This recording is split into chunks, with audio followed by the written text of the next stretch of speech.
just his reactions to understand the defensive options in that scenario. Yes. So good. So good. Man, that was a match. Don't get me wrong, he did lose.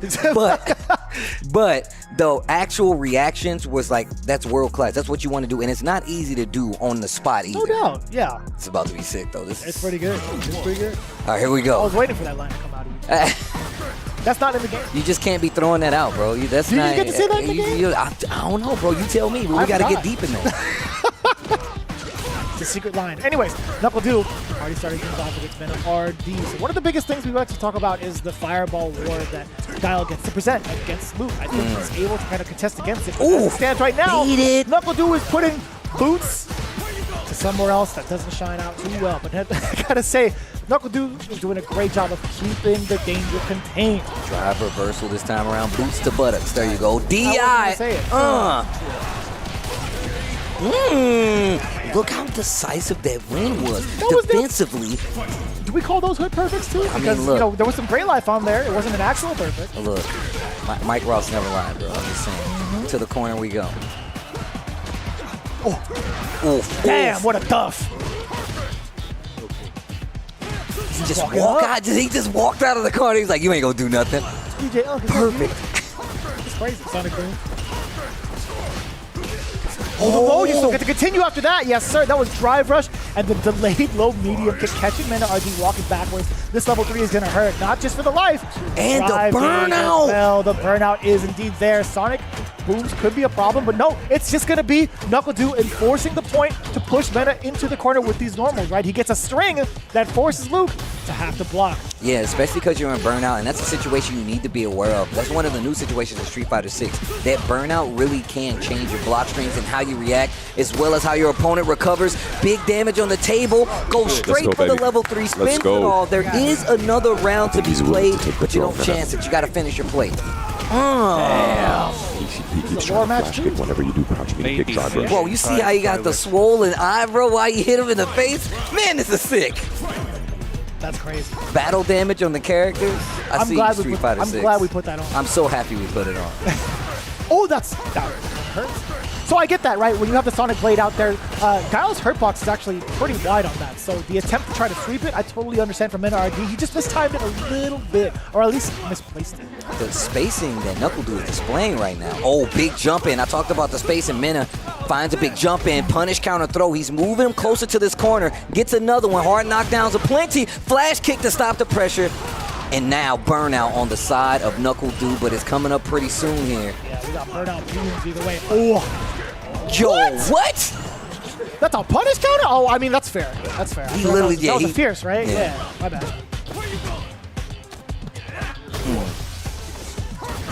Oh, double burnout now. Oh, solid punchers coming out. There can't be a gap, though. If there's a gap, yeah, he doesn't push it back far away. If there was a gap, then RD was definitely going to see it for something. And you see the Yeah, I think you should try JP. Chris Tatarian is the person that goes up to play. Oh. He is. He's the person that goes up to play. That's true. Yeah. So you're really paying attention now, and you're looking at the last player on the UYU team that hasn't played. So it'll have to be, if Mena can pull this back, it'll be dual Kevin, Chris T. Yo, he's preparing some fireballs right now, like really being active as sort of parries like when I do it. Right? Like so just keep that in mind. But it's JP. JP? Just let you know. I have not seen this from NRD before. He showed it off a couple of times at certain weekdays. We'll see if it's actually going to be successful against Knuckle Doo, right? Knuckle Doo has been put through the ringer against this specific matchup. He's even picked Cammy if need be, but again, this is still 3 out of 5 territory. That's true. Oh, yo, I love that stagger. Goes right for the super. Cool. Sonic Hurricane after that is actually so godlike. Flash kick. Yeah! I like how he runs in after the move. Yeah! Okay, wait a minute. Real. Good level job. 1 dead. Wow, bro, look at his life bar. Come on. That's a lot of damage. Pixelated comeback yet again. That pixel is magic. That pixel is magic. Air to air. dunk him. You notice how NuckleDu has been very adamant about trying to get these jump-ins against JP matchups. Like, majority of the time, he wants to not settle and play the fireball game because he will lose that, right? If read incorrectly. He's been very active in jumping in on some of these JPs. Conversion into the level 2. Show me something. Show me something. And again. Oh, this pressure from Mena right now. Overhead, the low-burst overhead, bro. Clean. Is there any battle damage to the shoot? Nah, No, never. JP would not allow it, bro. He will not allow it. You got the dirt, dust, repellent. The portal mostly. So like, Dirt, dust, you dashed death. up twice, and he hit you with All 3 in 1? Yeah, Where did you get that? Right? The JP turning things around for Bandits and Going Mena back on into Guile. Hey, I respect it. I respect it. Hey, look. Like we said, this is best of 5 here, so you got 3 games, right? If it doesn't work out, NuckleDu does still have a Cammy. But then that locks him in just because of the current sequence of games right now. I mean, I like that trade, actually. For Guile. Oh, never mind. Back to full screen you go. We talked about this, right? Sonic booms can't really be flying out. JP can react and throw out some of these spikes with the better half of that trade. Sometimes it doesn't even actually trade from further distance. Whoa, what a reaction. And he puts himself in burnout because of it, but now he's full screen. And you know this is the game that JP plays best, the full screen control game. Finally get the rhythm of it. It's going to be Mena RD sending him back again, full screen. It's going to be a lot of spikes, a lot of Cycle Phantoms as well. It's tough. What are you supposed to do about this? NuckleDu's trying to find a way in. No, the whiff throw right in front of him. That's the classic. Drive rush forward, whiff the throw right in front of his face. Plus 5,000. Yeah. You get to punish score. You get better recovery than doing like a jab bait right there after drive rush. So it's actually pretty smart. That was sick. That knocks down like that? That's crazy. It's so funny to see. Oof. Man, I'm going to tell you right now, NuckleDu has some of the best booms in the game, bro. Oh, big jump in. Oh, yeah, you did. NuckleDu, damn. Yo, the slow-mo flash kick, bro. Drive rush in. Mena RD trying to anticipate look at the damage coming out. Being able to start things off like this, and that's also set up for like possibly a safe jump. It's pretty huge. No, it's just dash up. Right, you don't give him the opportunity to flash kick. Right? You don't even. I agree with that. Bro, the music going in the Sonic. This theme is so dastardly, bro. It's gonna tie one of my family members to some train tracks and be like, look, bro, not only am I good with the numbers, but I'm a bad guy. Oh yeah, that's right. He's gotta lose the count. Look at the damage that's going to be coming out from all these projectiles if NuckleDu continues to block. This is that mid-space, too, where he's actually allowed to throw these games again. It's all really space-dependent. Anti-air. Not dead, though. Not dead, though. He gets to set up departure, though. It's going to be a lot of chip damage. Lots of chip damage. He's trying to wait it out. Gets the drive bar back in the nick of time, and now there's an opportunity. And now there's an opportunity. Watch for the crouching medium kick. You know it sends a further and what can interrupt. Mena RD. Patience. He's being a little bit more Dear God. patient with the spikes. So like he's just like he'll do like the spike, right? And then like wait for you to jump and then spike again. Like you could probably get your dash-ins if you want to or whatever. Or whatever you would like. Whatever you would like to do with that. With him being patient with the spikes. NuckleDu definitely are close enough to where they know each other's play style. I've seen them play sets with each other where they can give each other input on this. And you see NuckleDu thinking about it, go straight back to Guile. That means the lock-in is complete. Guile versus JP. So we have seen the counter pick from NuckleDu before at previous events. He's used Cammy and found success with that character against JP specifically. But again, it's specifically against Mena that he just opts to go for Guile. He got the jumpsuit on too. Brown and black. Okay, perfect parry. Pierce not gonna make him budge at all. Gets it right there though. Tries to jump out, tries to drive rush through, and Mena knows that you want to get past it so it won't be active and actually interrupts. Drive rush back to the corner, holds the parry, interrupt with the jab. NuckleDu back on it. Oh, Oh, and speaking of interruptions, we got Mena RD with some of his own. Set up the departure. Now he's going to keep... No. So I thought, what a reaction against the departure teleport. Okay, clips him with the EX boom. Excuse me. Oh, no. Music picking up. Things are getting tense. Tries to go for the anti-air. Not going to work. The level 1 puts Mena RD on player match point versus NuckleDu in UIU. This is going to send us into overtime if he gets this other round. Oh. Damn, that was a low crush if I ever seen it. Upside down kick defying gravity itself. Perfect DI. To the wall you go, and let's see what he does. Max just does double DI. Drive reversal, not going to work out in this situation. Is looking so much better for Mena, and the worst for NuckleDu. Oh no, he's in burnout. Anti-air with the crouching heavy punch. What are you going to do? Level 2, and he's in burnout. This is terrible, bro. Oh, he didn't get a conversion off of that, though. There's not a chance for him to live. There's going to be a full conversion. Mena RD cleans it right up 3-1 versus NuckleDu. We're going to sudden death. This is actually ridiculous. If you ever doubt Mena RD, just know, and look at the cheese on his face right now. And I ain't talking about Gouda. That's a smile from ear to ear. My man is ready. Kaba congratulating the homie as he comes back to the bench. You can see Chris T getting ready, pulling out the arcade stick, about to head up to the stage. Dual Kevin, they're willing and waiting right now to try to get things back in the boat of UIU, but this does great for the standings. This is our 4th sudden death overtime. That's right, yeah. 4th sudden death overtime this season. That lets you know the Street Fighter is getting good. Oh, it's getting good. Oh, this is about to be sick. And I'm going to tell you right now. I've literally watched Chris T stream where these two have played a set. Oh, yeah, that's right. And multiple times. It's not even just on like their streams either. They've encountered each other during certain exhibitions as well.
If I were to tell you that we gathered the best players from around the world here to compete, I would only be giving you half the story. Street Fighter League is nothing like other Capcom tournaments. This is a team event where no individual part is greater than the whole. We know what these players can achieve on their own. We've seen their greatness. There is no need to question that. It's Mena RD! The question is, can they put their ego to the side? Can they put their pride aside? Can they sacrifice themselves in order for their team to win? It's one thing being up on that stage by yourself in all your glory and controlling the outcome. It's completely different putting on that jersey with 3 other people and trusting that the next man up is going to do their job. This is where the talking ends and the fighting begins. New game, new rules, new season. Welcome to Street Fighter League.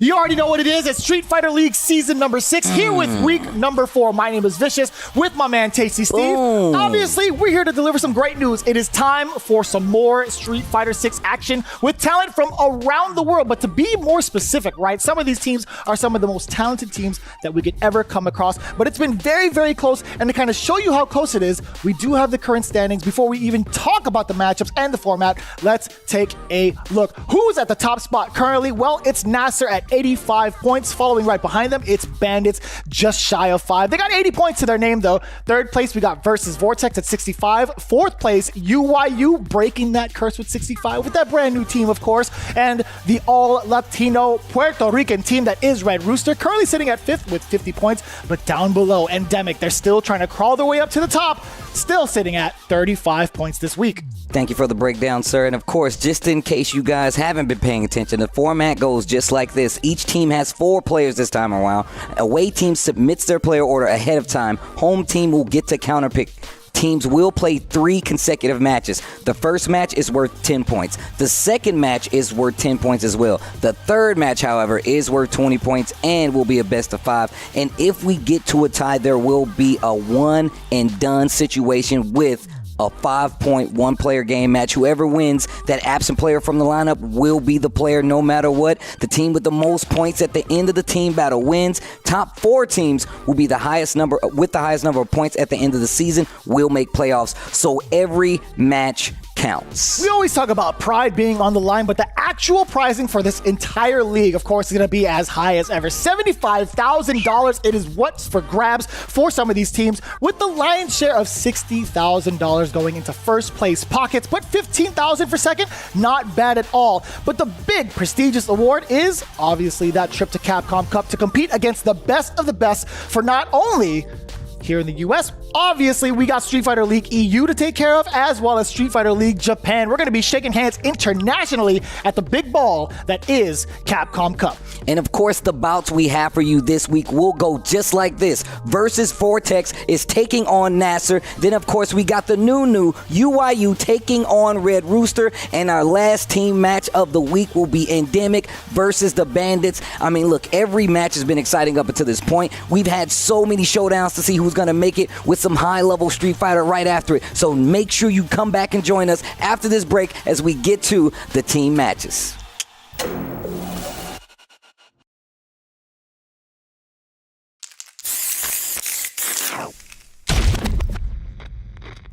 Time to work, time to work. When inhaled, coriamyrtin blocks the gamma-aminobutyric acid receptors in the central nervous system, causing spasmodic muscle contractions. Master, it's a work of art! It's perfect! What to do with you now? So, shall we put him out of his misery?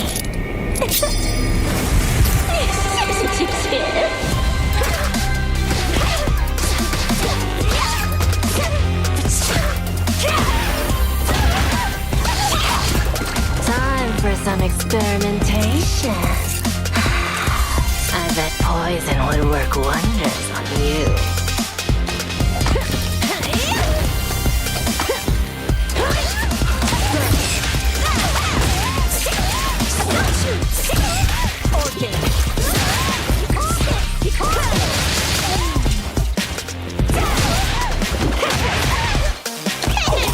I wouldn't move if I were you.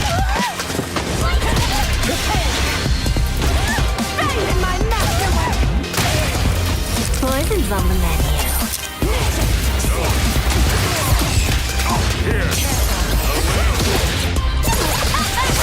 I'm finished with you.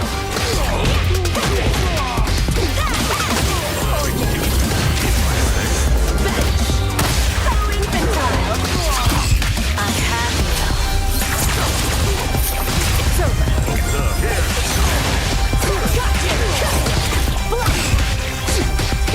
My order's dead. Let's do now. Here, there, then here, and... My magnum opus! Is my poison kicking in?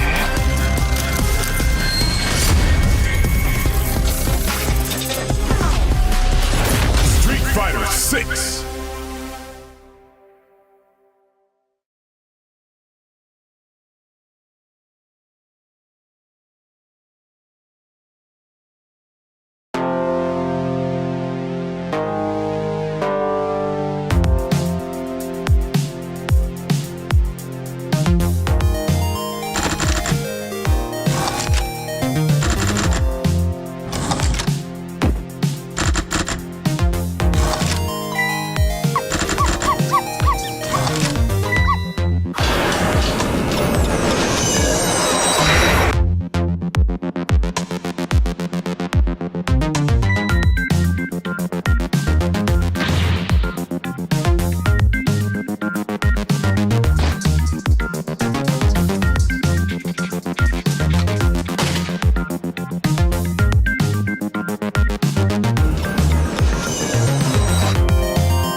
投げを食らわないような使い方も実はなんかテクニックであって、ちょっと離れた振りで使うっていう。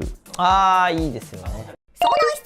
じゃあガードしてもらっていいですか、例えばこういうのってガードさせると竜じゃなくて相手のターンなんですよ。でこの時にタッチウーパンとかこういう振ってくるんで、これに打つとジャストパーに狙えるし、遠いから投げてこないんですよ。こういうところで歩き投げとかしてこないじゃないですか。だからこういうところで使うと投げって選択肢があるんですけど、こういう離れてるところで使うと投げって選択肢がないんで、今これチャレンジしてるんですよ。ジャストパーリーチャレンジしてるんです毎回。できたみたいな。こういう使い方は投げに負けるっていうリスクがない上にリターンもあるんで結構強いかなとは思います。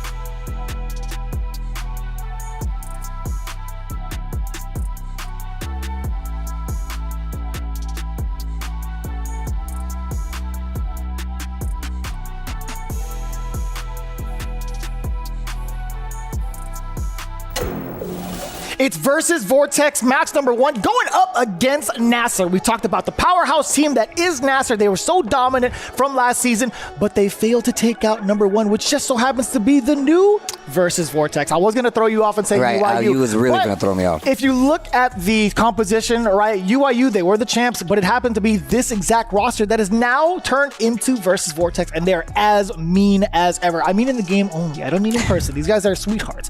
But at the same time, these guys are a force to be reckoned with for damn sure.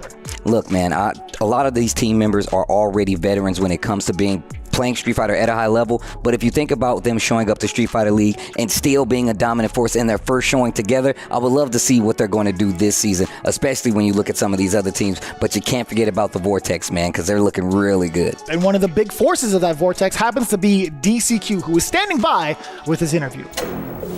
These jerseys should be covered in gold because they walked away as champions last season. Of course, even though they were on another team, we are here with my man's DCQ and of course, Shan translating. What's up, DCQ? Yeah, good.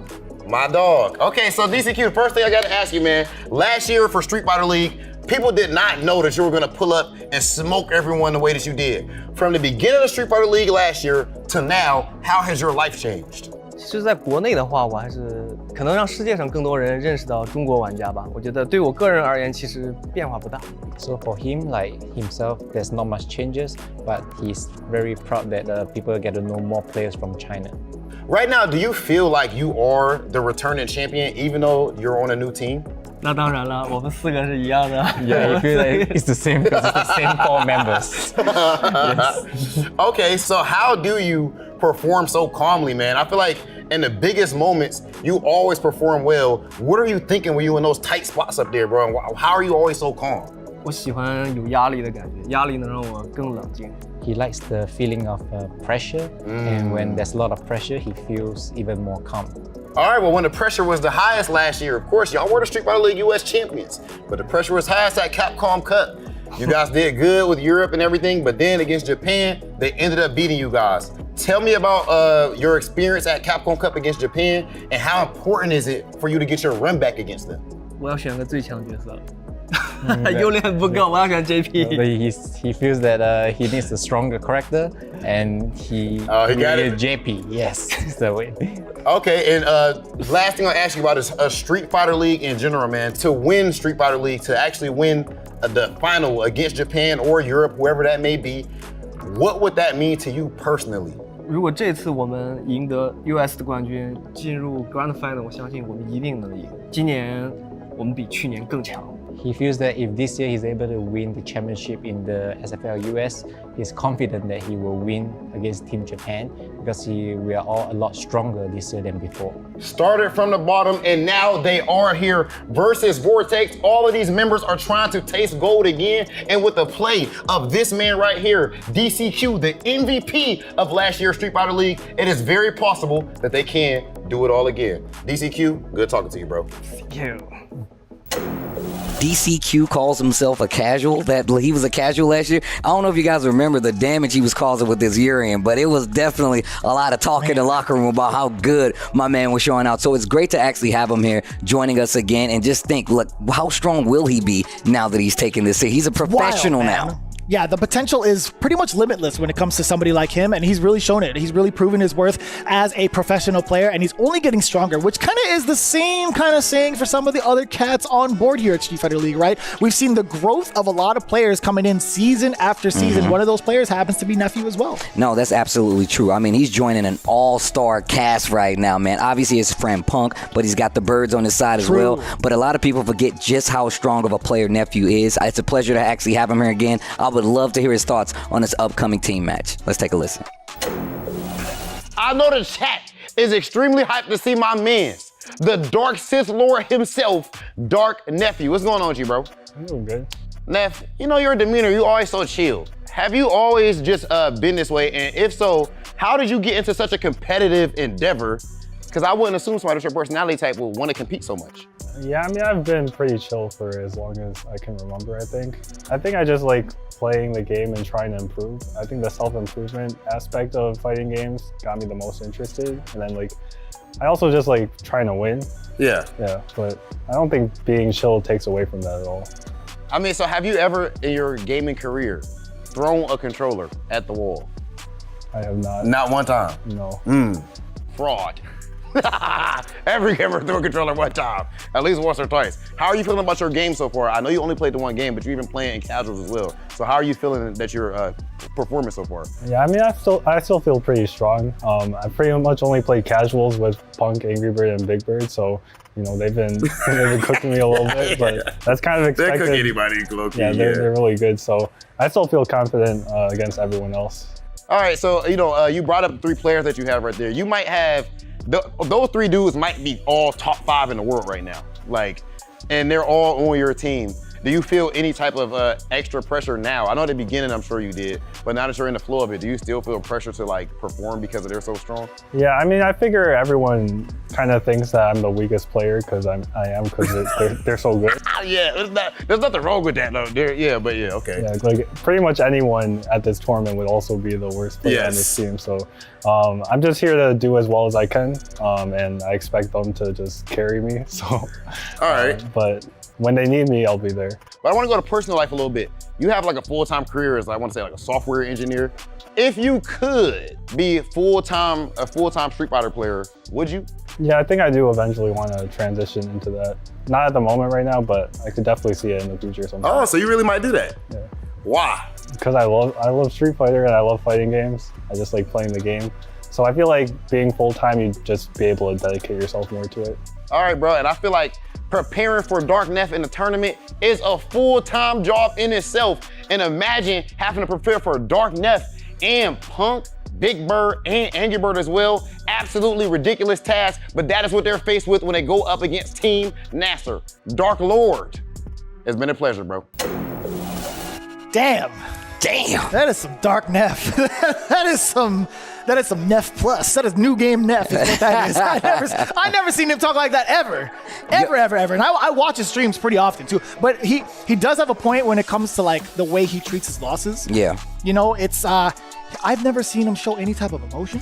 Not happy, not sad, not ever, like not anything. But at the same time, like he takes his losses in stride, right? He knows exactly what to do to kind of improve afterwards. And the fact that he says, like, look, anybody else in this league would be the worst player on that team. Come on. Damn. That is, I mean, look, if that's how you feel, young Neff, that's how you feel, you know what I'm saying? Game, baby. But regardless, stepping up to the plate here, going up against NL this week from versus Vortex is going to be NASR versus the Vortex, and that's going to be our first match. This is going to be a good one. I want to see how this carries out throughout the rest of Street Fighter League. Once again, this is a round-robin tournament. Everybody will get to play the other team once again, so you get to play them twice. 30-game season that we have for you guys, and plus, these guys are obviously going to learn more as the season goes on. They will have counter moves to take on whatever team they may come across from the information that they got early in the season. It just plays out so well each and every time, man. But I can hear the crowd chants. That means we're getting to the versus screen. Let's get to the game. Nephew versus NL. Let's go. look, man, if you actually hit me and finish that sentence with 30 seasons, one game, I would have been like, yo, I'm down. I don't know how logistically that'll work. I was about to say. Let's talk about the games real quick. Luke, coming in from NL. Jury from the side of Nephew. Here we go, game 1. I like that start too, right? That's a great way to kind of initiate your offense. And look, now he's looking to try to bully against NL, but once you're in this position, you're kind of stuck in sandblast range. Damn, that actually clipped. Looking real confident in the neutral up until you get hit. And now you're going to the corner. Here comes Enel. While Half-Life already gone. Perfect throw, back throw, of course. I love his awareness to always do that. You get the perfect parry. Back throw for the switch of the position. Speaking of... We gotta change up the timing. If we're gonna use that block string again, if you're Nephew, there is another way to kind of like change your timing up with different normals, but it's like, it's gonna be difficult. Depends on what Nephew does on defense, and I like him just kind of stopping just in case that DI was coming out one way or another, because you're in burnout. I don't know about all that. Walking into the buffer, we get the proper punish. Big damage right here as well. That was mad damage. And you still got 2 bars as well. Good block. Block on the overhead. He's still in burnout. No drive. There it is. The drive impact gets the stun. No, actually didn't get the stun. Oh, then that was just... Yeah, he just hit him clean. Yeah. Impact. Interesting. Comboed into it, right? That's what happens. I don't know, did NL build his bar beforehand? So I'm going to tell you right now, when we talk about the stack building, I couldn't even tell you because I was looking at NL. Yeah. Ooh, and the comeback too. And I gotta say, man, that's just a tough predicament to be in. Like, Nephew had no choice. He had to avoid the fireballs because chip was imminent. Okay. Drive rush gonna get the push this time around. And got 1 charge in the tank. Drive rush to keep the positioning. Another perfect parry back throw situation. NL taking the momentum. Now, what are you supposed to do about that? Are you going to bait the parry, the next sequence that you get off of a standing medium punch? Will you even get that scenario? I mean, you got to be real careful right now. We know both of these guys have the tendency to perfect parry. You could have done something after that trade. Look at that. And just raw damage. Oh, no. He tried to walk jump. under? Oh, he didn't spend it. He didn't spend it. It wouldn't have killed. I get it. Oh, I don't know about all that. A little sus. Nephew thinking he might have been able to land an opening into a level 3, but he pays for it dearly. With the game. Yeah, and yeah, you gotta throw him a bit more. Or if you're not gonna throw, just do a shimmy because he will tech. You just have to. I think the medium, you just watch out for the parry. He's doing it every time. Do medium throw, for example.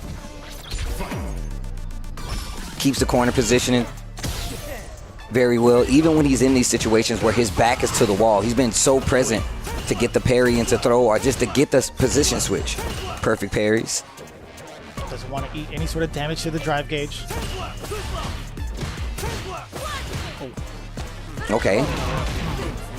Back throw. Drive rush tries to bait something out with the whip normal. Whoa, wow, the reach. Confirm. I like that. So much corner carry on that confirm as well. Really, really important now to enforce the point or at least bully your character or opponent into the corner. So again, going into the standing medium punch sequence, NL is just completely ready for it. It wasn't a perfect parry this time, but it did throw Nephew off guard. You can't throw him again. But you know, Nephew might have thought the same thing, a little overzealous on the read defensively. A little scratch of the head there to Nephew, trying to figure it out before he gets fully downloaded. It's been all NL thus far. Oh my gosh, just a repeat offender with the throws. Goes for the break. Tries to check the dash rush with the crouching medium kick. Not going to work out. Okay, finally finds a hit. Let's see what Nephew does with this. Okay. Which way? We got to take it to the corner, right? There's going to be a decent amount of damage. The scaling is already in effect, right? There's not going to be too much out of that other than the corner carry. The jump back defensively from NL. Meter just about done. Gets the hit on the powered up version of the projectile, but still fighting out of this corner. NL puts Jury in burnout. I think he's chilling, right? He's willing to take some of this chip damage, slowly trying to build up his meter. Excellent back throw against NL. Halts the movement, maintains the life lead, and now builds the drive gauge back. And just blocking a bunch of these projectiles. Nephew swings a little too early. NL, the smooth criminal, as he steals the round from Nephew clean into the combo level 3. Damn. That micro walk backwards, just getting out of the range of the throw. Full on punish. NL was absolutely ridiculous. His defensive game is just as strong as his offense for sure. I mean, just the way that he was dealing with all this offense coming from Jury, especially one of these characters, he's spending so much drive to get in with Jury and like, all right, I'm going to do this. And Nell's like, no, I'm just not going to engage. And even when he was in burnout, the defensive position is just be like, hold this. Couldn't even find a way in to like break the defense. NL with an amazing start for versus Vortex. Now coming up to bat, obviously, is going to be Big Bird sitting in for number 2 with that Marisa. But something tells me I feel like the last time he used Marisa was in the very early stages, right? We're only in week 4, but we did see a glimpse of that Rashid. I'm kind of curious. Do you think he's going to go for it again? Marisa, DJ, he said himself that he doesn't feel like she has the hardest time versus owners because of the way, you know, parry works and drive rush. One entry and then obviously she can possibly kill you, right? I'll put you in a situation for that. But we're talking about Cien right now. Cien is, I'm pretty sure he's done his homework versus Marisa. And I would love to know his like clear call outs for how to deal with, you know, the situations that she put you in. Like I want to see that. One knockdown. How are you going to deal with the mix up? How are you going to react to, you know, if she hits you with, you know, just clean knockdown, dash rush up, and the throw mix? I want to know what his options are going to be. Yeah, I feel like, you know, in this matchup, we've played this a couple of times ourselves, right? DJ versus Marisa. Marisa has kind of a hard time dealing with the strike throw game, at least in the corner with the throws especially. She can't really do a lot to kind of deter that. But yo, it's going to be the Rashid pick instead. I spoke a little too soon. I was definitely seeing him go ham back there with playing some practice games with Rashid. So obviously feel like one of the strongest that you can look at when it comes to like the Rashid play just in general. I've been watching his streams. I've seen what he's done to actually make this character vibe. And I've seen a few of the tribulations and the trials he's went through to try to get this character working. And it seems like it's working fine now, especially if he's comfortable enough to pull it out against Cien. Big Bird versus Cien. Already off the bat, you know, we tried to get the knee shot early from Cien, excuse me. But the anti-air spinning mix is there. The punish counter of all counters. I gotta say, Cien has got a lot of mileage from this just cool landing into punish counters. Dash back, almost got a full conversion off of it. This run animation is so damn cool, by the way. A little dash up first. Oh, I thought he charged up enough to get the Cyclone. It is there, but he gets clipped as well. I actually thought he was gonna fall on top of that Cyclone. This is not good. Oh my gosh. Oh, level 1? Oh, it's just enough. I thought he was living by a pixel, but boy, am I wrong. Yo, Cien! Yo, the 1 series? Are you for real? This is so godlike. Spike! And just a push to the corner using that command run from Rashid, the only character with one so far. You get the roll afterwards for the throw mix-up after. And though the big interruption against the drive rush, the stand jab.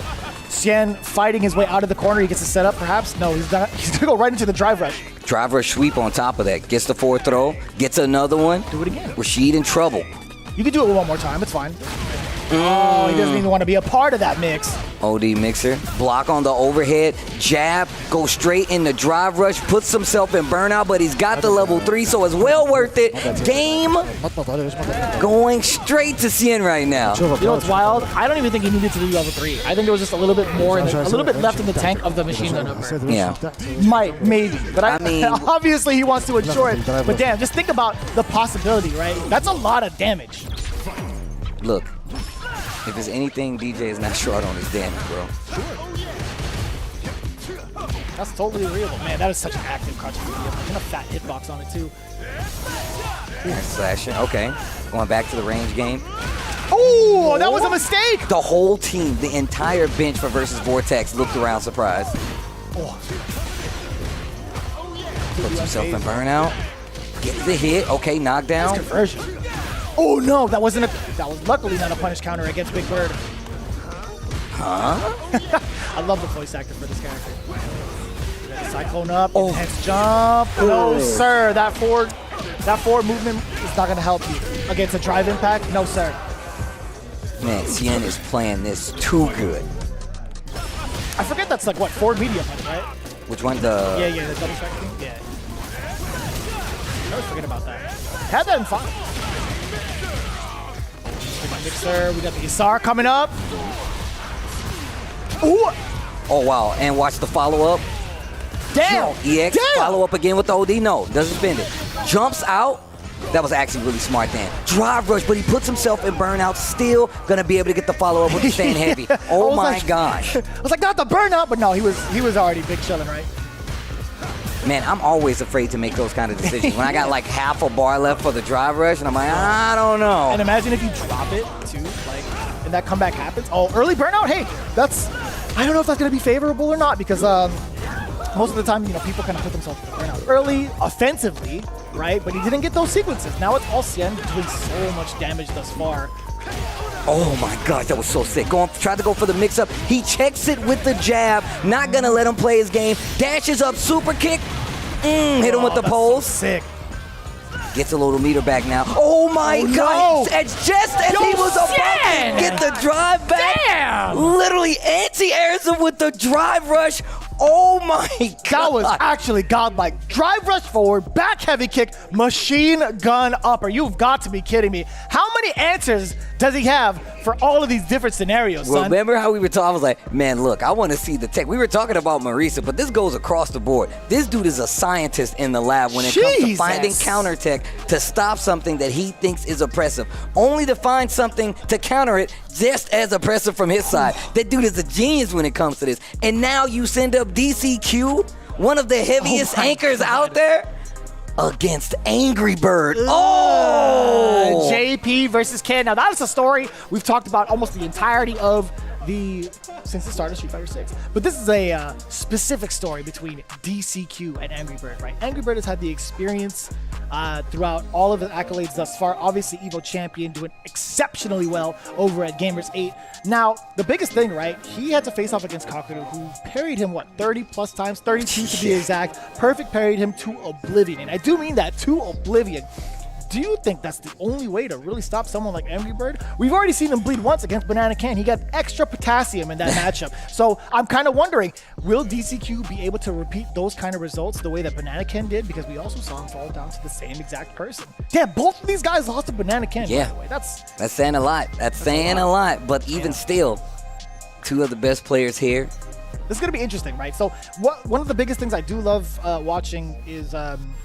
obviously, both of these Titans go at it, but I want to see what's going to be different. We talked about how it goes on paper. I want to see what comes out of the box when it comes to how they force the other one to break, right? I want to see the offensive capabilities that Ken does have, being able to outshine JP in that regard, but at the same time, I want to know what DCQ is going to do to even prevent that. Mostly. I mean, look, Angry Bird definitely has experience against the character. Let's see the countermeasures that's on DCQ's side. Who's going to be the flash play? Ken versus JP. Yo. I like that trade. Early DIs, tries to react to the drive rush. Got some intel. Big intel for Angry Bird. Can't get away freely with some of these drive rushes. Hence why he threw out the drive rush jab, right? He just wanted to test out DCQ and his reactions. Does it again, trying to fish a little bit. Crouching medium kick, confirmed. He just threw it out there, like 3 times? 2 times? I mean, it's a good move to do that with, especially if they're like staying at that range on the ground, because a lot of time they're at the tail end, and if they can't punch. Set up departure. Right in the middle, too. Advancing forward a little bit. Oh, that clipped so late. Okay. Oh, that was so good. Sick. The counter DI, and he's doing the flashy stuff. Oh, just carried to the corner. Thought I was gonna see like a cool extended combo there. Stand heavy punch. Jump back. Oh my gosh, go straight into level 2. Side switch? Yeah, you have to. I don't know if it's gonna kill just yet. So I do appreciate the side switch. It's a setup. Oh, you're actually burnt out. You might be dead. What a chip scenario to set up. Oh my God. And look at DCQ's face. Did you see how he leans back? He's smirking, baby. He's in. He is dialed all the way in. He's in the matrix. He sees the numbers. Nice crouch medium kick confirmed. Tatsu to the corner. Man, enhanced Ken moves. So sick. All of them. Yeah. Legit, all of them. Oh, I thought that was going to combo. I would have lost it.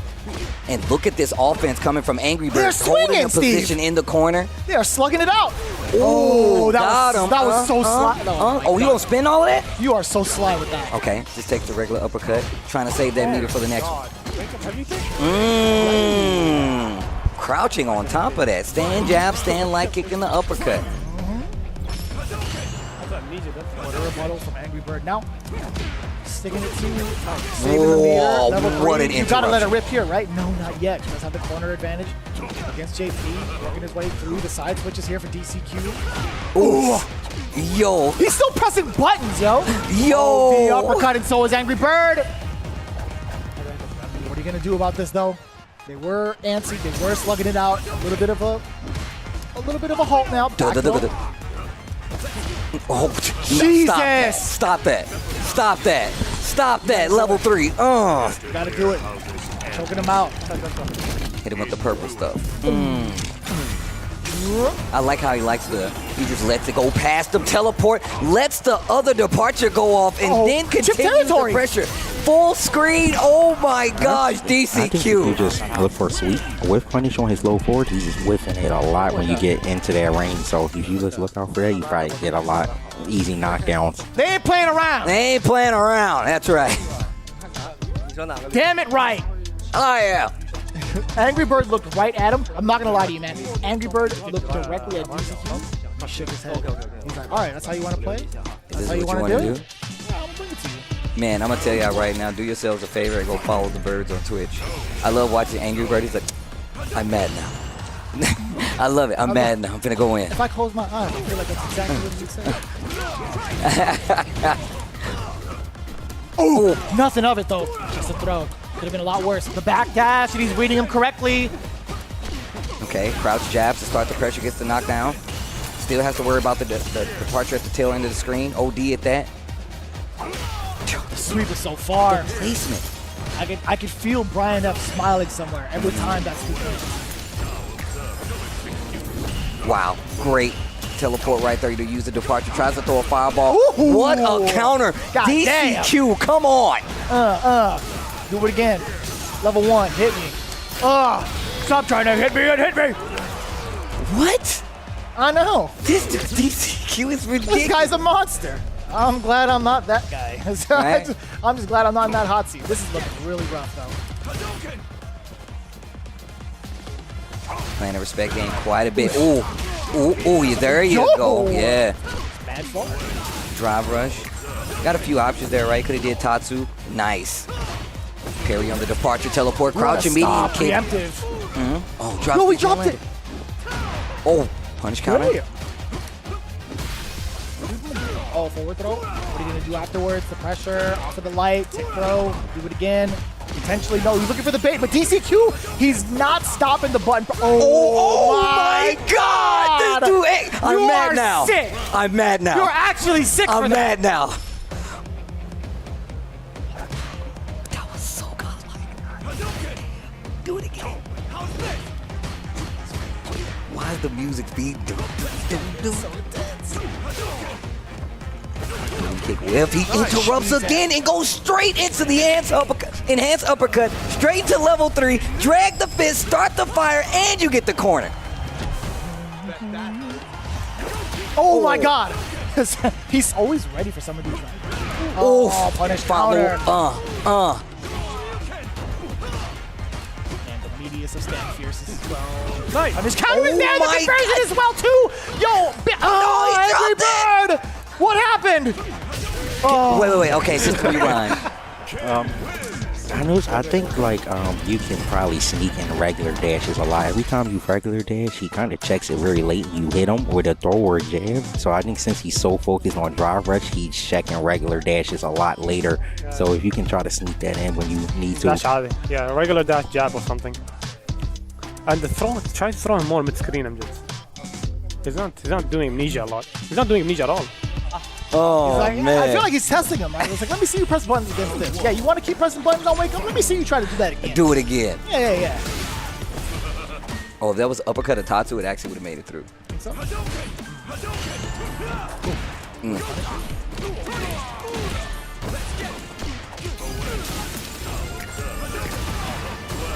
a trade that Oh, take, I think. Drive rush. Not sure if he caught the startup, but able to get the hit. Gets rid of the departures. Man, the frequency he's using that sweep. And still got the combo.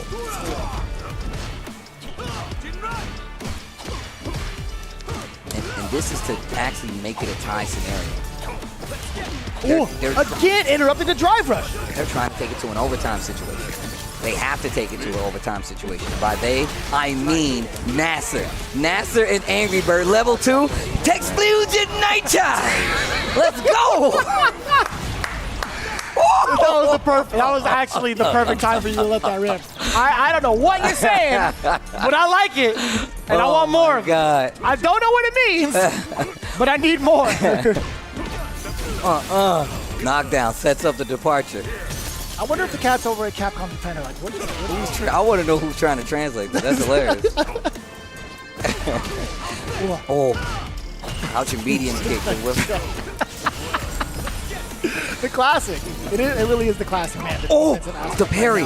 Angry Bird has been so unreal thus far. The adaptation as well.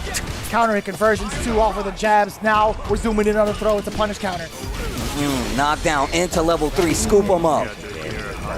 You want to know how this ends? In ruin. Damn.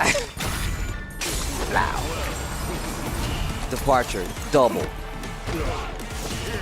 Can I get a double departure? Oh my God, it hit the wig off of him. That's crazy.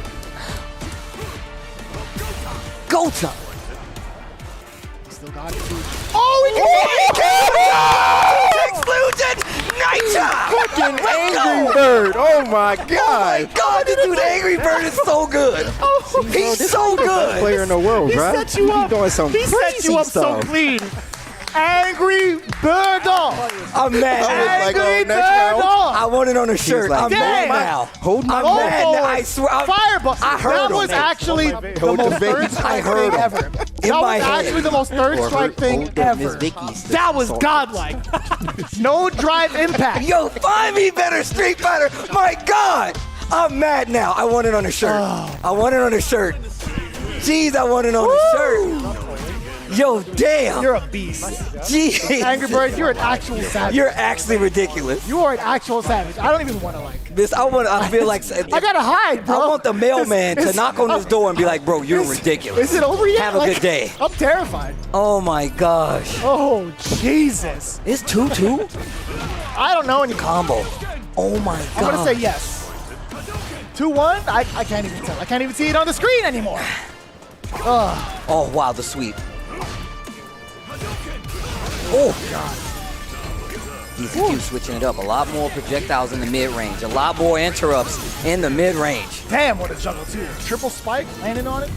Out of there. Teleport, switches of position. Wow. Try to get a little bit aggressive. You know, that departure, you have to consider it. Oh boy. So look at the range. He's dancing mid-range. Here comes the hot step. Look at the range count. Damn. Word up. Departure. He's a criminal. Hold up. Out of there. And of course, jump medium punch stops the drive rush again. DCG has had a lot of success stopping a lot of the forward momentum that Angry Bird is looking for. The drive rush is not there. Trying to advance forward with Dragon Lashes? No, sir. I actually want the one and done sudden death. I really want that to happen. I agree. I totally agree. Oh, great fireball. Yeah, it is 2-1, by the way, in favor of Angry Bird. Like conversion as well, set up double departure. The sandwich is there. Right in between is a can. Oh, where are you? The can sandwich. Fake phantoms. Backdash. Oh, wow, combo conversion because of the stand medium kick. Tried to go for the throw and just walks out of the range. He has level 3. Gonna spend it. Full screen you pickup. did with Ken, when you do crouch like it, crouch jab, if you do stand jab, once they stand, he knows to attack. If you stand up and press a button, your stand jab always get punished. So if you do that string, you cannot do the stand jab at the end. I like how my man Angry Bird be looking straight at his opponent. Like, he be looking right at him like, I dare you. You better not look at me. Maximum intensity. Instead of finding better Street Fighter, he's like, I dare you to play me better Street Fighter. Right? I'm mad now.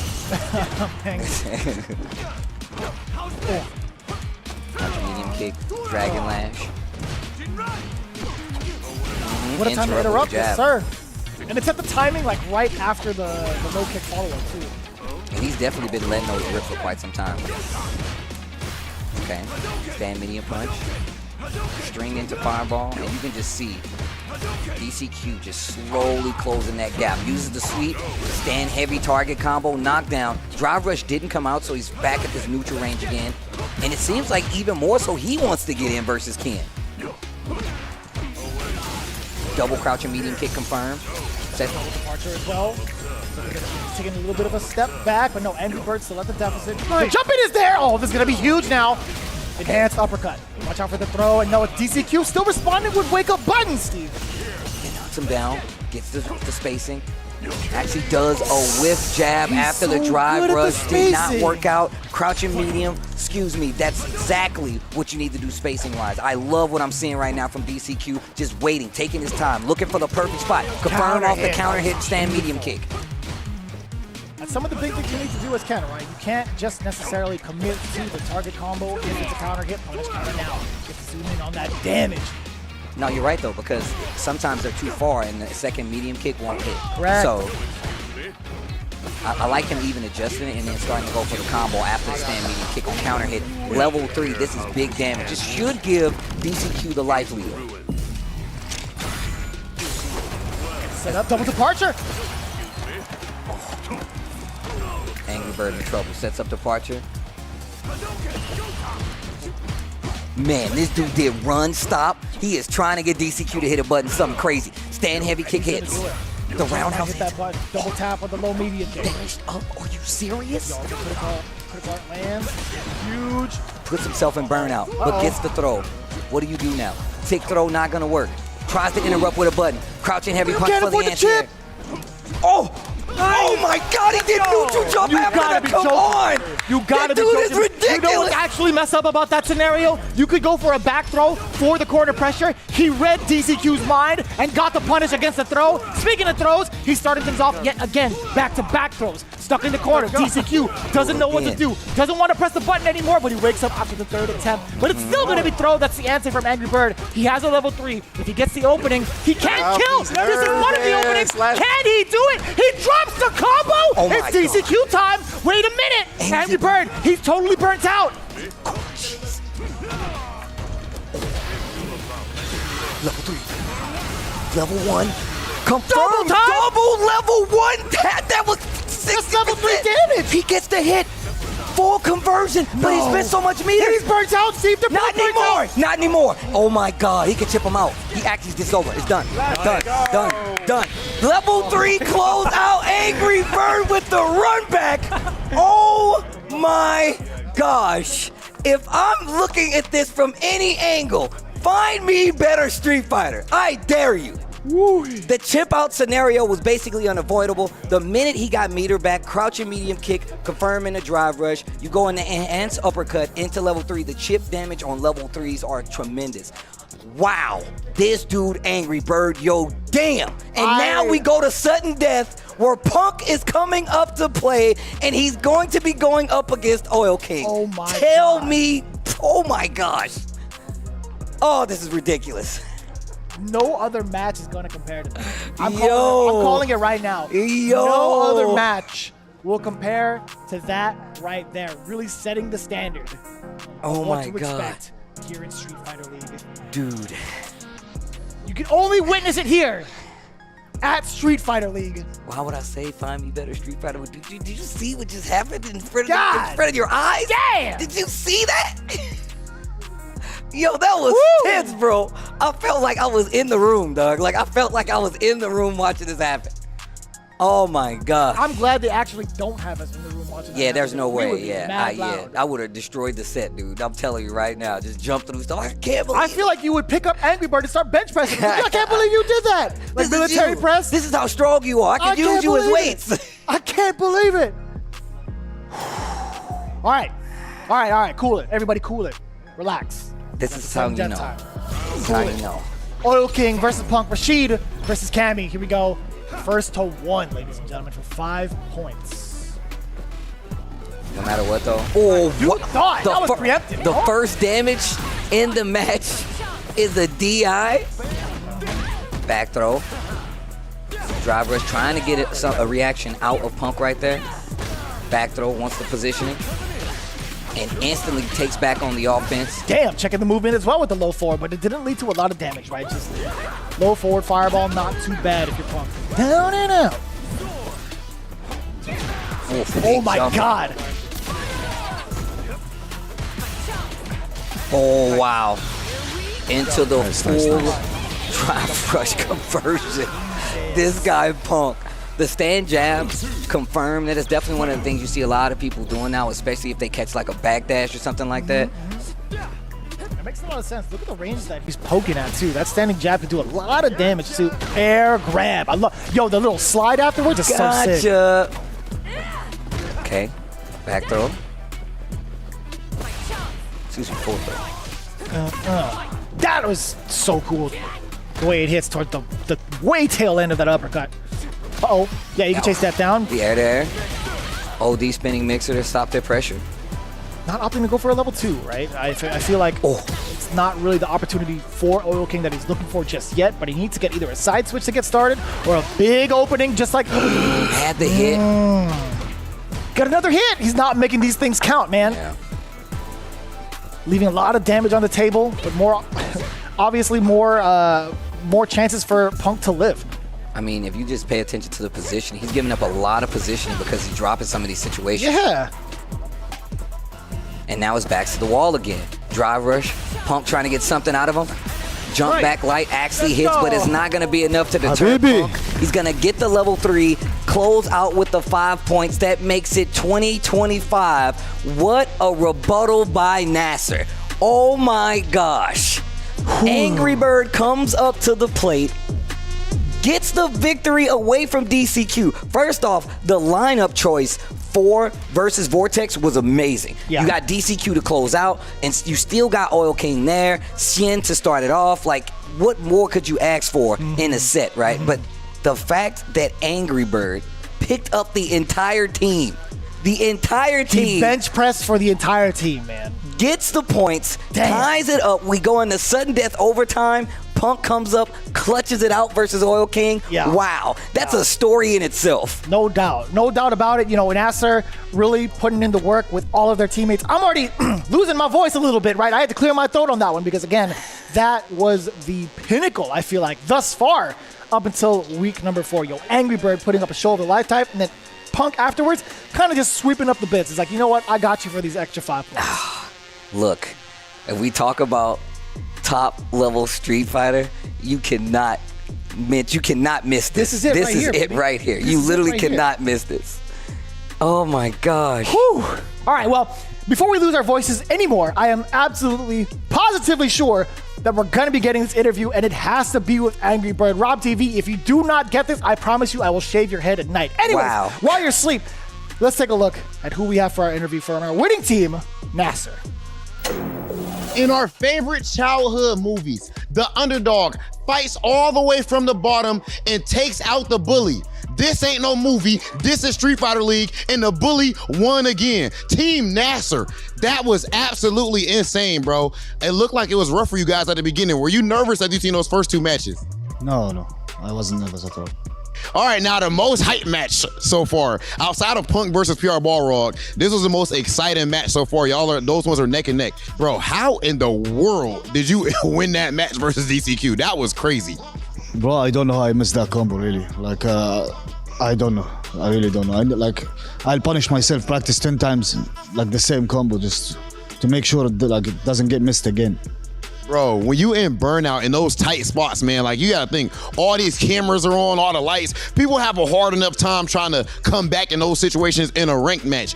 Right here, you playing for high stakes, all kind of money, and your teammates behind you. When you in burnout against JP, no less, you jump in the corner, went for the neutral jump. How are you feeling in those spots? Like, do you have a conscious strategy, or do you just kind of naturally let it flow? If I didn't do that jump, I was dead. So it was the only option I had. And he ticked. So it just happened to work out. It worked out perfectly. Yeah, he shouldn't have ticked because if I threw him, he wasn't gonna be dead. Okay. But the jumping killed him. So the risk-reward calculation was bad from his side, in my opinion. Angry Bird, are you guys certainly the best team here at Street Fighter League? Yeah. I think so. Look, you know it's true when Angry Bird says it because he hates to talk trash or be cocky whatsoever. But the proof is clearly in the pudding, ladies and gentlemen. Angry Bird, one of the most ridiculous performances that we have seen so far in Street Fighter League. Angry Bird versus DCQ, absolute fireworks. Congratulations to you and all of Team NASR, and good luck with the rest of the season.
Let's get this mission started.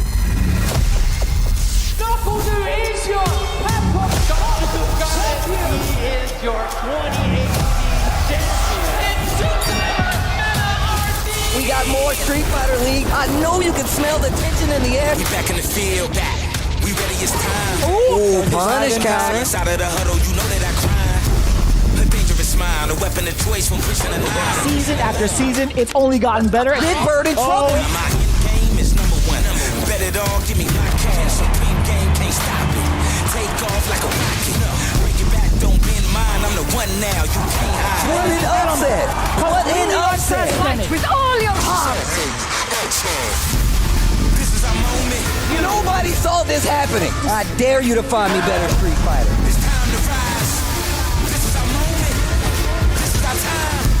The time is now. It's time to rise. Unprecedented and unpredictable. It only gets better. Over nothing. Straight to the This is a different Chris CCH. I don't know who this young man is. time to we ready whenever. The world is watching. The time is now. No other option.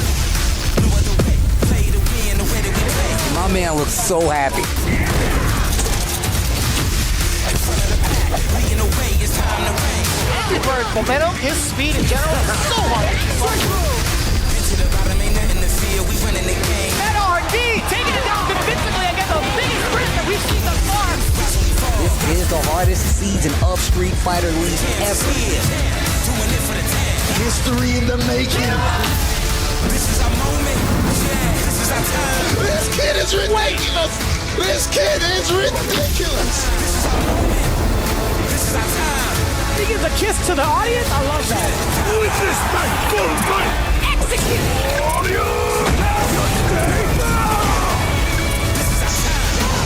You are your Street Fighter League US champion.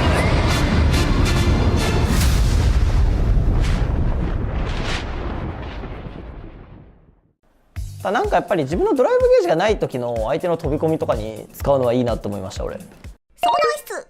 まあ、対空わざわざしなくてもこれでもやっぱドライブゲージが結構回収できるから、ガードするよりはいいよね。そうしかも結果的にジャスパになると超嬉しいですからね。そうだね、投げとか当たってね、また状況も良くなるよみたいな、特に飛びとかは通常攻撃なんで1本になるんですよ、たまる分が。結果的に半分減って1本たまってるから半分回復が確定するんですよ。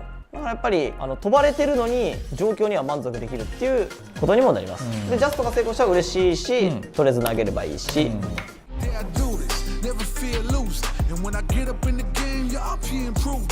A real problem, but I solve them all facts proof. And if you think I'm gon' fold, then you talking.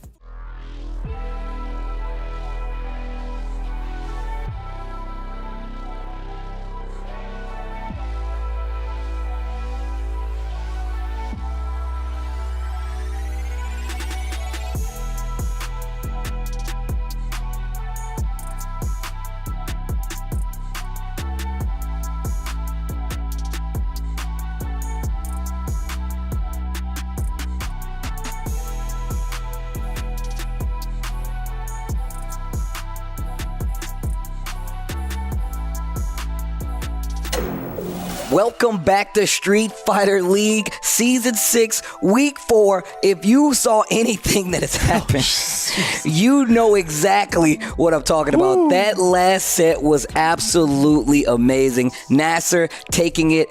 Oh my gosh, the matches that we just saw really should change the standings. So let's take a look at what we have for you guys standings-wise this week so far, especially after that ridiculous set. Of course, NASR with 110 points versus Vortex with 85 points now. Bandits in third with 80. Of course, UYU 65 points. Red Rooster at fifth with 50 points. And of course, Endemic with 35 points, rounding out at sixth. And that sets us up for our next team match. It's gonna be UYU versus Red Rooster coming up. And look, we know the new UYU is composed of brand new players, but a veteran in his own right, VX Bao. I love the fact that he's here. He's one of the most dominant forces we've seen so far with that JP. I would love to hear what he has to say about it. Let's take a listen. VX Bao. This man to my right has been going hard in the paint and leaving his opponents stanking. VX Bao from China. Listen, I want to ask you something very important off jump. My man Zen, he is talking very highly about you. He says that you are the best JP in the world. What does Zen's friendship mean to you? And would you agree with that statement that you're the best JP? 没有，我觉得这个世界上有很多 JP 不一定会比我差，比如说 DCQ 啊、卡佩鲁这样，这两位。He thinks yeah, we're the best friends, but he don't agree with that he's the best JP. He thinks there are many JPs that could be better, like DCQ or Kakil. All right, and as far as so far, his play has been backing you up though so far, Zen. Just last week, we saw him smoke my man's Zhao Ha, respectfully to my man Zhao Ha, but he actually did put in work versus Zhao Ha. How have you felt about your performance so far in Street Fighter League, and what can you tell us about that Zhao Ha match last week? 我认为我现在打的算是挺不错的，然后呢，我跟小孩打的那一场，我有提前做一些功课，所以说我赢下了这个比赛。He thinks he's doing pretty good so far, and the match he had with Xiaohai, he learned something before they play, so that's why he won. So now here at Street Fighter League, of course, this is your first ever time being on a tournament like this.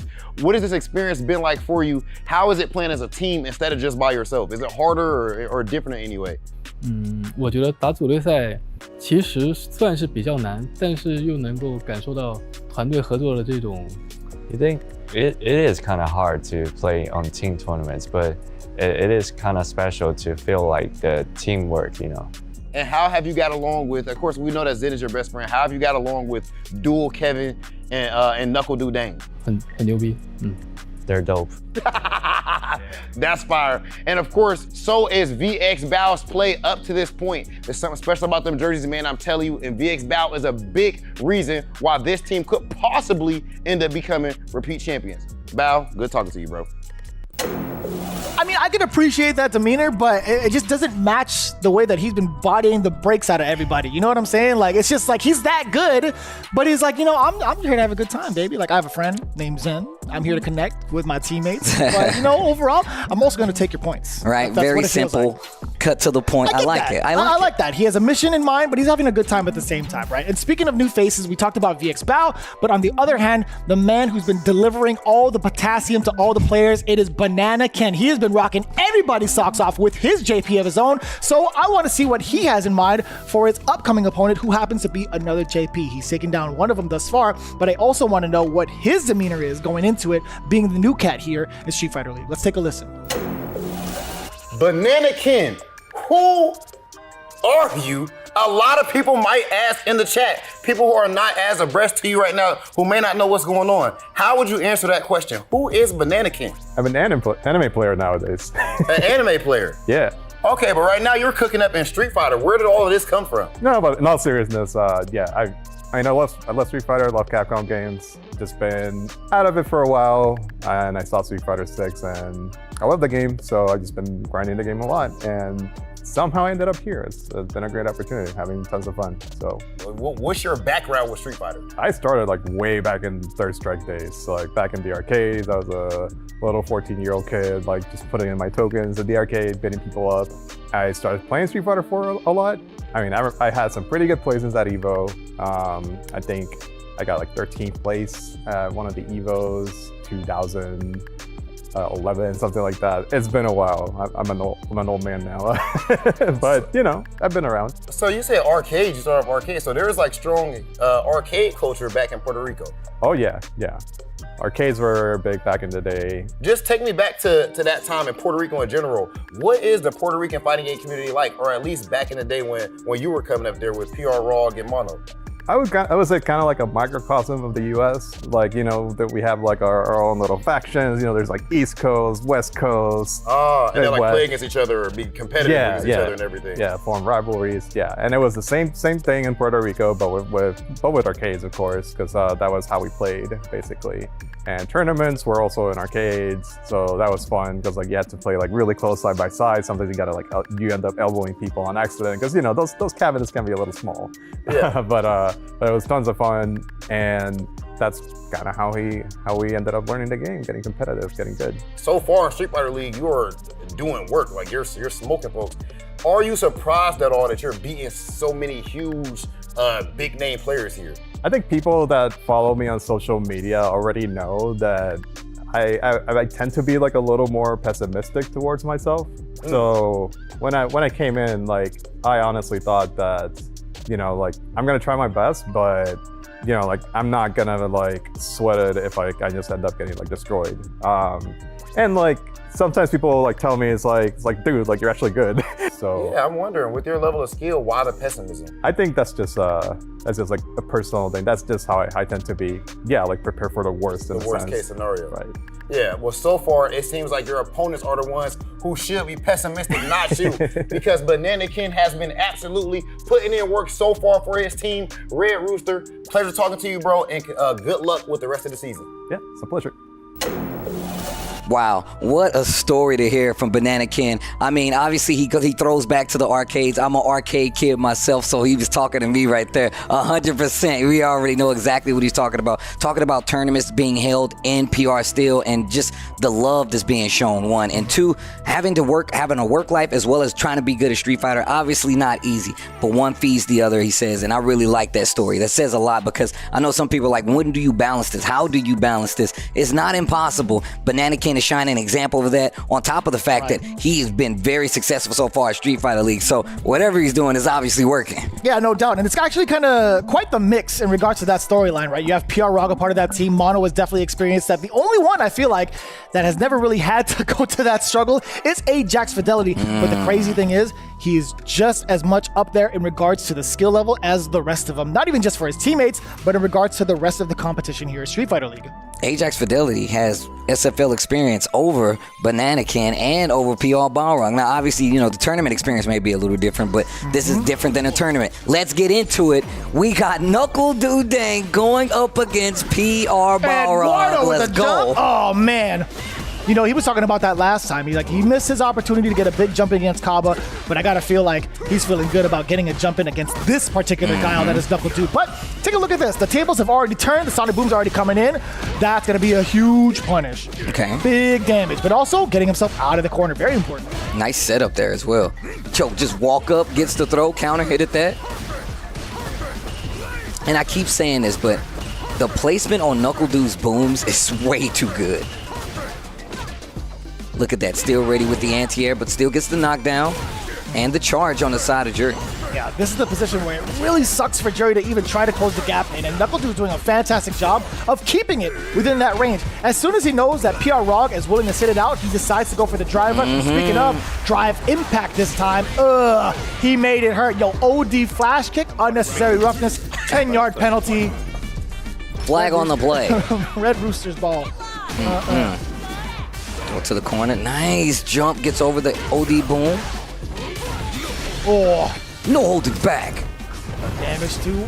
Yo, this is kind of sick, yo. The body spin up. That's kind of nuts. Whoa. Damn! Oh my God. Death-defying gravity movement. My man Knuckle Dude is ready, bro. And he's going to build the bar, yeah.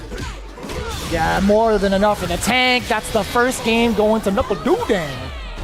Damn, that was a bar. Yeah, you just playing Okay. I I just said it. I'm just saying, it was I guess his name is automatically bars, huh? Yeah, so he knew that. He knew that was coming. He had the proper punish counter against a jump in, and it whiffed, right? Punishing the landing frames, really, really smart for NuckleDu to go for that full-on damage. What was that? That was kind of cool. Really awkward exchange. Overhead, gets the full combo because it was a drive rush. Dashing up on him there, backing away to reestablish the pace as NuckleDu, but Eduardo, PR Rog, excuse me, he's still on the hunt. What a jump in. Crouch jab, tries to get some offense back, flash kick to stop the drive rush. Sonic Blade setting it up, and this is what I was talking about. Like, it looks like it's so hard for Eduardo to get past these booms. Oh no! What? Angle. Yeah, I think so. PR Rog immediately laughed it off after that. I'm pretty sure he knew. It was like, damn, my jumps are godlike. Right. That was a very fortunate angle for the flash kick to whiff. Okay. Now, OD uppercut from Jury this time around. Ooh, sit him down. That jump fierce is so cool looking air to air. Word? Big damage. Big damage. Big damage. Son. Sonic Hurricane.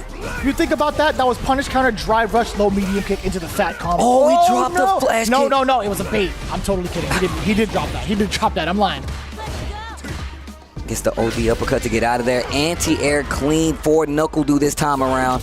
He's trying to take this home. Remember, first match, 10 points. Damn. Kind of sets the pace for everything that's happening here. Crouch medium kick, tail end of it. He's fishing for it too.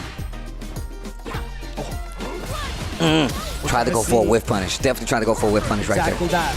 Oh, you're gonna get that? Drive that was rush. Slick. Crouch Very medium expensive kick. though. It sure did. Forward throw. Letting the OD fireball sweep. Oh boy, but letting the OD flash kick in response to let it rip.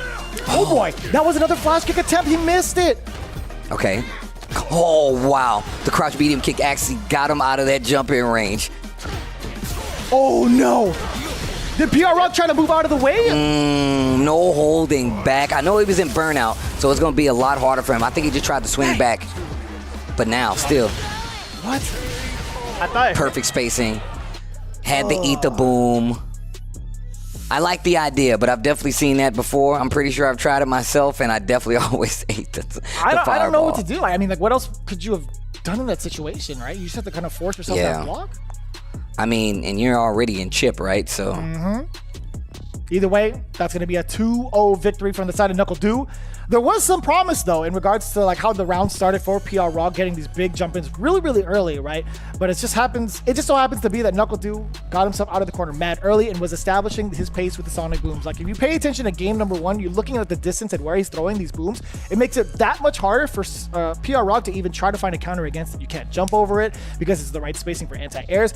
You're forced to kind of just sit there and take the chip. You can't even drive rush forward. Yeah. You can't even set up your own fireball as well. So that's a really tough spot. Yeah, having, like making your opponent second guess some of their moves is really easy with Gal because they're the booms, right? And when I talk about the boom placement of NuckleDu, it's because he mixes up the OD, he mixes up the normal. So sometimes you want a neutral jump, and that's when the medium or maybe the punch one will get, the light punch will get you, right? Or he does the OD when you're trying to move around in the backfield. That's a knockdown, right? Sets up Sonic Blade, adds durability to it, throws a light. When you try to jump forward, you land on. And like NuckleDu is almost perfect at timing that to make it so you second guess every one of those situations. And it really did open up the game for him. So Red Rooster sends up Ajax Fidelity to take on Dual Kevin now.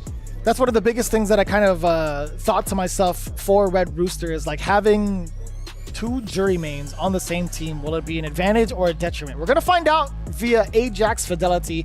And he's been one of the prime candidates, I feel like, going into this competition as one of the big point earners, in my opinion. He was such a stellar performer last season with that Ed. He started things off really in a very strong point against versus Vortex, getting his W. But we'll see, man. We'll see if he has what it takes to take down someone like Dual Kevin. Crouch medium kick already. Gets to confirm. Punish counter with the throw. Whoa. Damn. That's beautiful. OD rising uppercut actually finds his mark. Back throw this time. Perfect parry to try to make something happen. Ajax just follows the fireball out of the corner. That's fine. Got a little bit of a Fuhajin to kind of store it up too. What a stop to the drive rush. Dual Kevin sniping him out. And now back to this kind of game of back and forth too of throwing out normals against each other to see who's going to run into the buffer normal one and also who's going to run into some of the bigger stop signs. They both have great medium kicks to stop each other too. I mean, you can tell by just how they're controlling the neutral right now. And Dual Kevin's really guessing his approach. And he's willing to give up some of the space, right? Back to the wall. But now, I was just about to say Ajax trying to turn up the offense, but it might cost them. Go straight into the level 2. What? Beast mode, baby. He has such cool voice lines. I mean, I feel like it's the delivery, man. That's why I got to say shout outs to Alex, man. That dude is so good. That dude is actually ridiculous. Forward throw. Really has been the tail right now. Getting to the corner. What are you supposed to do as Ajax Fidelity to set up? Like, what are you going to do to close the gap in? Yeah, so OD Fireball is one of the answers too, but it's so expansive, right? I say you look for perfect pairing, follow up behind one of those fireballs, and actually get a clean punish. Okay. Play engine. Let's see this block string. Keeping it honest against Dual Kevin, but he loses his turn. Now that clock is winding down for that super, and look at that. Dual Kevin not phased one bit. He's not even going to give Ajax that opening forward throw. Does get thrown this, does get it teched, excuse me. Ajax 100% ready. Oh, no, what just a jump ate the in. jump in. Forward throw. Fireball, no, nothing. He's going to dash up instead. Drive rush followed up afterwards. Dual Kevin, every rising time. rocket every single time. Throw. Oh, no! That was kind of outplayed. Now that's how you defend against it. If you don't have a super, you better throw that bad boy. Especially if you don't want to get stunned. What a play by Dual Kevin right there. And you asked like what to do, and I was like, yo, you gotta, personally, I'm looking for perfect parry into drive rush because it gives you better recovery and you can punish. You know what happened right after I said that? Dual Kevin perfect parried the fireball from Jury and got the punish on it. But he doesn't need it. I was talking about Ajax, right? Stealing, I mean, look. Stealing plays. It's a way to get in. It's a way to get in, you know? Stealing the plays away from Ajax. Oh, perfect. Parry. There we go. Knockdown. And look at the position. Throw. Gets to go into the strike throw mix yet again. The big punish. Oh, actually, not big punish, excuse me. Being able to thread the needle with the crouching jab. Trying to fight out of the corner. Dual Kevin stuck between a rock and a hard place in the corner. He's letting him out just a little bit and does get the big opening. This time actually makes it hurt. Okay, last time he went for throw. This time goes for the tick throw. And it works. Ooh. One more exchange right now. And Ajax Fidelity could definitely take it. Ooh. That could have been a giant whiff punish. One more touch, I feel like, into a sequence, into a drive rush, I should say. That could kill, but no, burnout is there for both players now. Who's going to chip out the other? There's a lot of bar for both. Oh, wow, just let Ajax walk up to the corner. Chip is an issue, and you see the fireballs coming out, and he chips him out. He tried to jump out. He did the read, and literally that was what that meta was. He was like, yo, when is he going to do his super so I can jump over it? But the minute he played any kind of footsies, it kind of threw him off the trail, goes for the jump a little too late, eats the super, and that's what was going to happen anyway. And didn't even have to chip him out, got the clean hit. Get a shoulder tackle for the Oki positioning. He wants to get as much advantage as possible to force the guess against Ajax. But Ajax doesn't need to guess here. He turned the table immediately with the feng shui, gets the corner carry. Now what do you do? Perfect parry? No, he's not able to punish it because it was a safe jump. Still a little bit left on that engine right there, so he's going to get a nice solid block string. Dash up again. One more time. Ajax Fidelity picking up steam right now. Fidelita. Mr. Fidelita.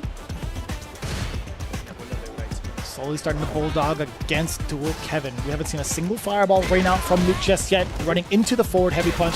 Throw again, dash up, trying to make him guess. A little bit of pressure from the lights. Back throw now. What are you supposed to do if you're Ajax? You're stuck here. I mean, you got plenty of drive reversal on the side of Dual Kevin, and he is really trying to keep this momentum. Catches you trying to move, goes straight into the level 3, not gonna kill, but the setup, you're in the corner right now, spins all this meter, this is gonna put you in a scary situation. You good?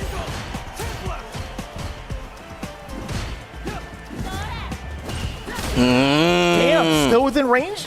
Still had the time? Ugh.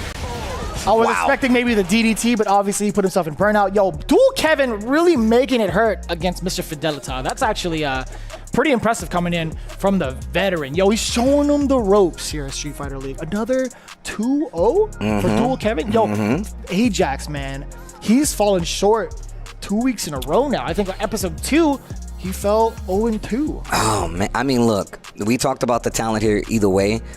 Dual Kevin is definitely one of those guys I feel like you need to check it for. You need to do the homework so you can actually stop him from playing this game. Thing is, I don't know what to tell you because the man is so sharp. He plays with players like Knuckle do all the time. He's used to playing under these high pressure, these high level situations, and it's just for situations like this. Ajax Fidelity, of course, he's been here before, but even before that, Dual Kevin was here. He was here for way more yeah, seasons, you know, and he has that experience, and on top of that, he's been on that stage where he's used to dealing with that kind of pressure. Not saying Ajax doesn't, but like if you just talk about what Ajax was doing, his rebuttals in those second games were very, very good. The triple throw into the corner and just being able to find ways to open up Dual Kevin at that point blank range. Now he couldn't get past like the fireball pressure, but he found other ways around it that even I didn't think of. So no doubt about it. We do have the anchor match coming our way.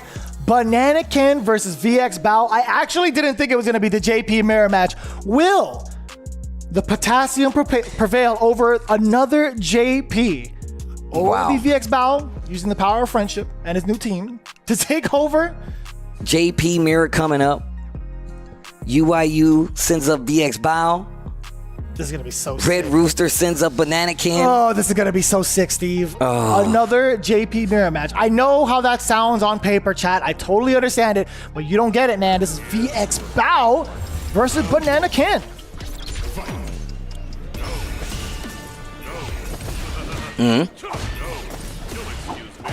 Wow, and you see them just using parry and then going straight into rush right after. It does take a little bit more of the drive bar, but if it pays off, why not? Pierce tries to jump, gets the hit. This is exactly what I was talking about. And willing to spend more of this drive bar just to get the setup, sets up the departure. Oh my God, Yo. he's moving. Got the James Brown in him. Oh, confirm. Level 1, you're dead if so. I don't even need it. What am I talking Level 1, about? huh? Yo, VX Bao. Nah. Oh, okay, wait a minute.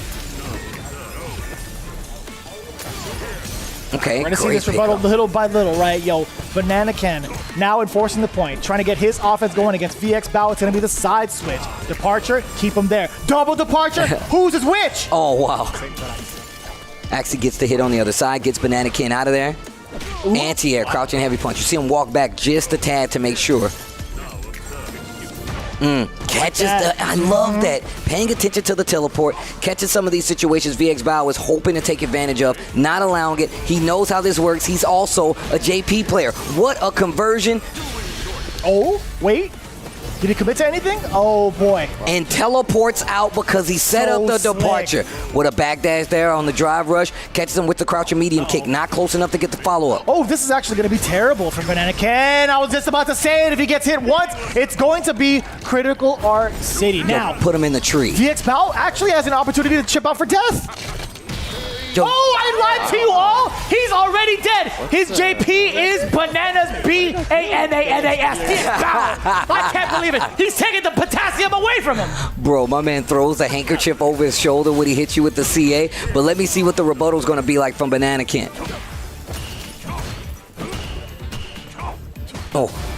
Chooses to jump.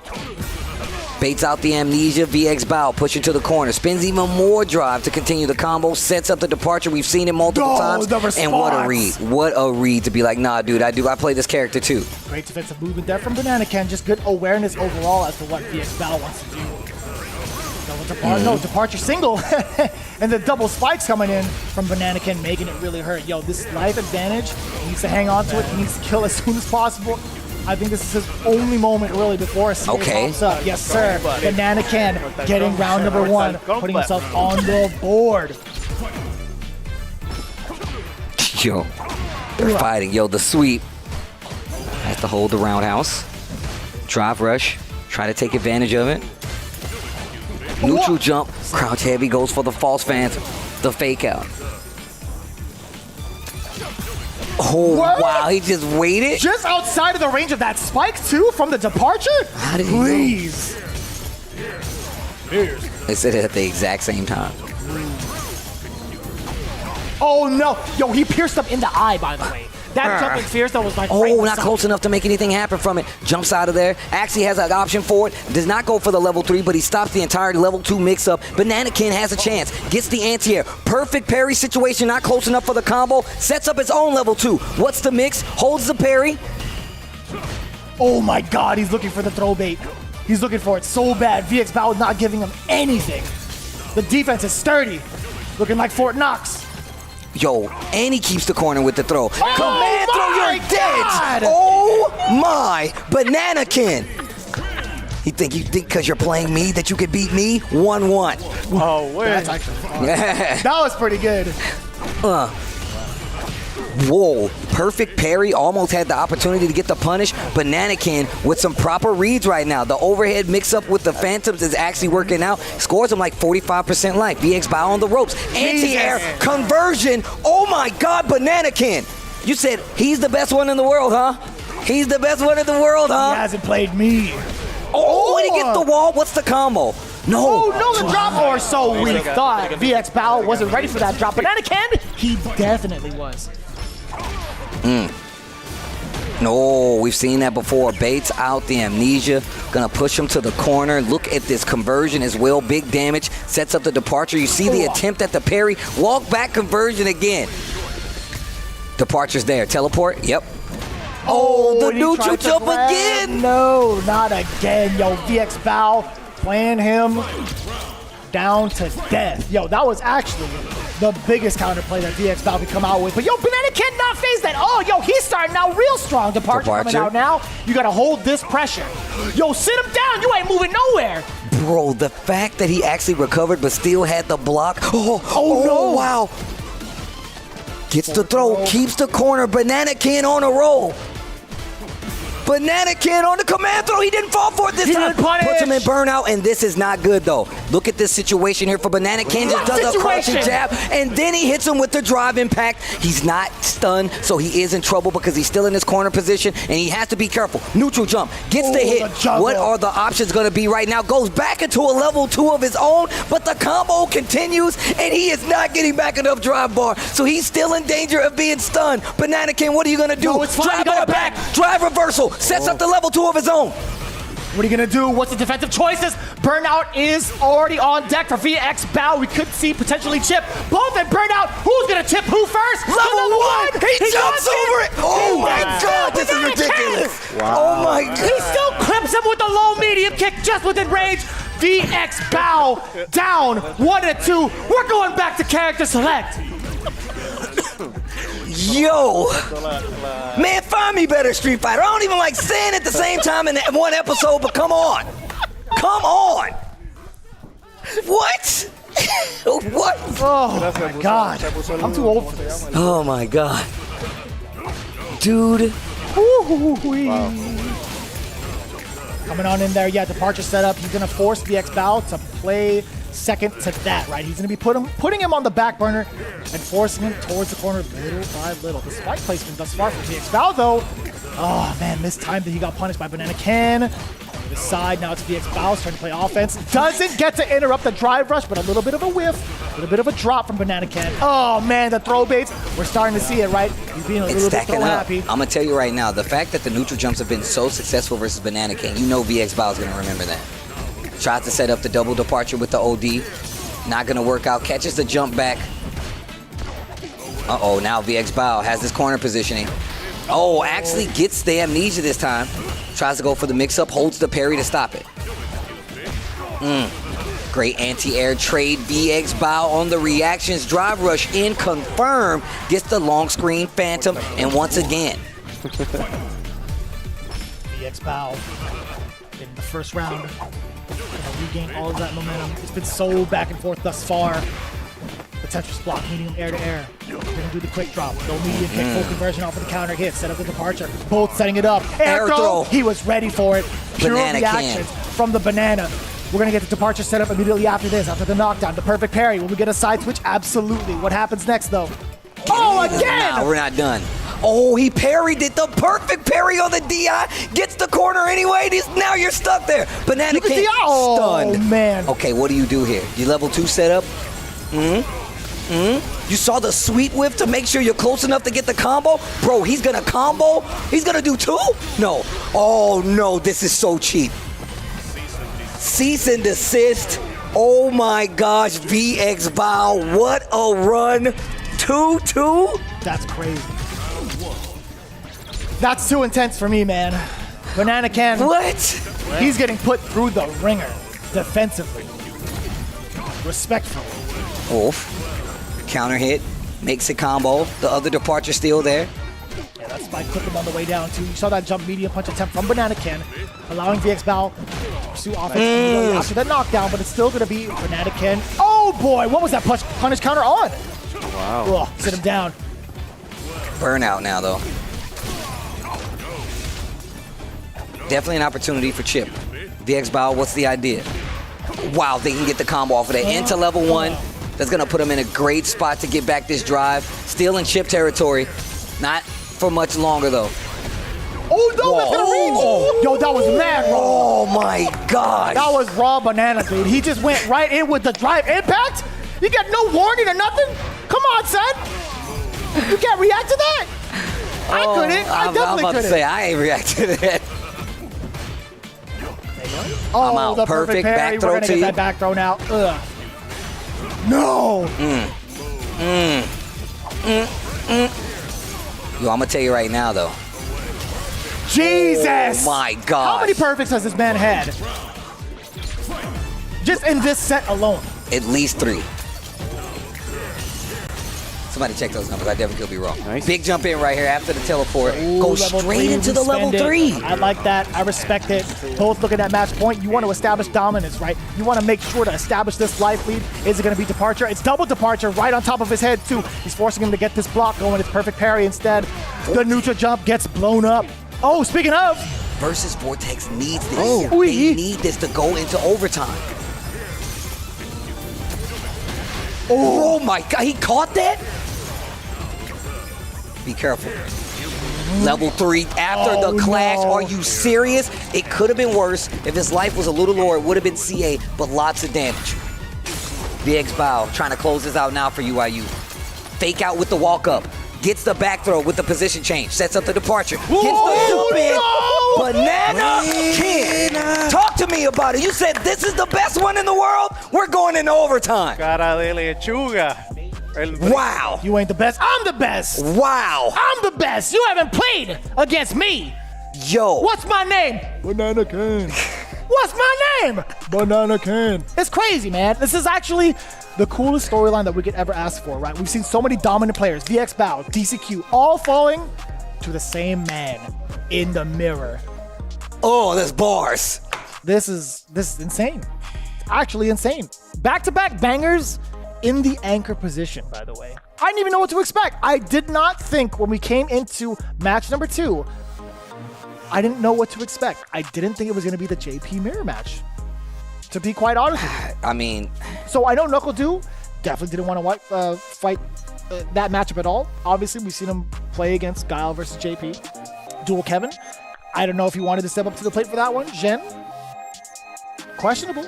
I mean, but who better to have on the tail end, though, right? Jin versus Mono. Mono hasn't had the best record here, right? Haven't seen much Mono, actually. We haven't gotten to see him as many times as I thought we would. Obviously, you got a great team out there behind you, you know, and more importantly, they're probably just focusing on the matchups, right? So that says a lot. There's also the factor of possibly saving it for the second run back here in the round robin. It's a very big factor at that here in Street Fighter League, right? Being able to play against the opponent 2 times over. So maybe, just maybe, Mono is allowing the teammates to kind of get acclimated to the system and letting them kind of, you know, giving the other teams a false sense of security. But it's a good one at that, right? It's not necessarily a red herring when you have someone like PR Balrog, Ajax Fidelity, and Banana Ken throwing it down, right? You know what I'm saying? Like, we'll see. We'll see. Mono being at the tail end of it, still not a bad strategy. We rarely get to see him, but this is it right here, the mirror match. Another one back-to-back. DJ +2 after the heavy Sobot. Jen already on the offensive. He loves playing in the first 2 ones. Okay, gets the combo pickup. I mean, I feel like Jin just really works in a first-to-one kind of scenario no matter what. Not because of the character. I mean, because of the character as well, but his play style, just how he adapts. Clips the startup of the drive rush. Yeah, this is really a hell of a fast game. Okay. OD maximum. The jackknife, I should say. Excuse me. I got one too. I like that. Yeah, Mono giving the audible visuals. All right, I respect that. I definitely respect that. It's hard to anticipate, man. You never know when someone's going to be a crazy person, when someone's going to be a nut and go in for the OD reversal back-to-back from Shen. And now it's going to be Mono. Clipping him with the crouching heavy punch, but nothing of it. Man, this is getting kind of wild. Yeah. Actually lets him whiff on the jackknife maximum, the OD. And now going for the level 2. Kick ender. Force to the corner. And he's in burnout. Oh, look at the chip damage. Shen. Extra plus frames on that. Oh, more block You can damage. chip him. Knows. Oh no, he's gonna bring back all of his drive gauge. He's not gonna put himself in burnout. That's fine. Yes. What The a just sway. cool to go past the fireball. Just cool sway into it. Counter hit from Mono. That was godlike. That was kind of sexy. That was Proper actually usage smooth. of the move. That was real smooth. Wow. The evasiveness. This character's cool. Working as intended. Fireball. Heavy air slasher. Wow, gets the whiff punish. Reset, backs up a little bit. Jin takes an opportunity to hit a button. Oh, he's stuck there. Looking for a whiff punish. Puts them both in burnout. Oh. Damn, there's a lot of crouching mediums coming in from the side of Mono. A little bit of nerves, I feel like. Really trying to clip. Oh, that's a counter hit. No, I don't know what that was. I genuinely can't tell you what he attempted to do on that. I imagine he tried to go into level 3 from the fireball connect, Man, but he got big machine gun upper instead. And he's still in burnout, so he has to deal with all of this. Very lucky for Mono. No! And it's Jen. He's clutching it out with the drive impact to seal it against Mono. And I know for sure Mono tried to get the level 3 immediately after that fireball, but again, he erroneously got machine gun upper. That is kind of rough. That is kind of rough. It is a stricter input after all. We didn't get that change. Trying to get things into super. That's just how it goes, man. And the thing is, though, that could have went a lot worse. They still got 20 points, right? It wasn't like a big blowout. It wasn't one of those situations where it was a 40-point game for one team or the other. You still got 20 points, only 5 points shy, and it was still a valiant effort by Red Rooster. UIU, bro, that is a team you got. Even the new UIU starting to pick up steam, bro. They look. I mean, they just put that all to bed. I'm telling you right now, the way that they're playing right now, they're playing ridiculous. And this team is definitely starting to come more together as a unit overall.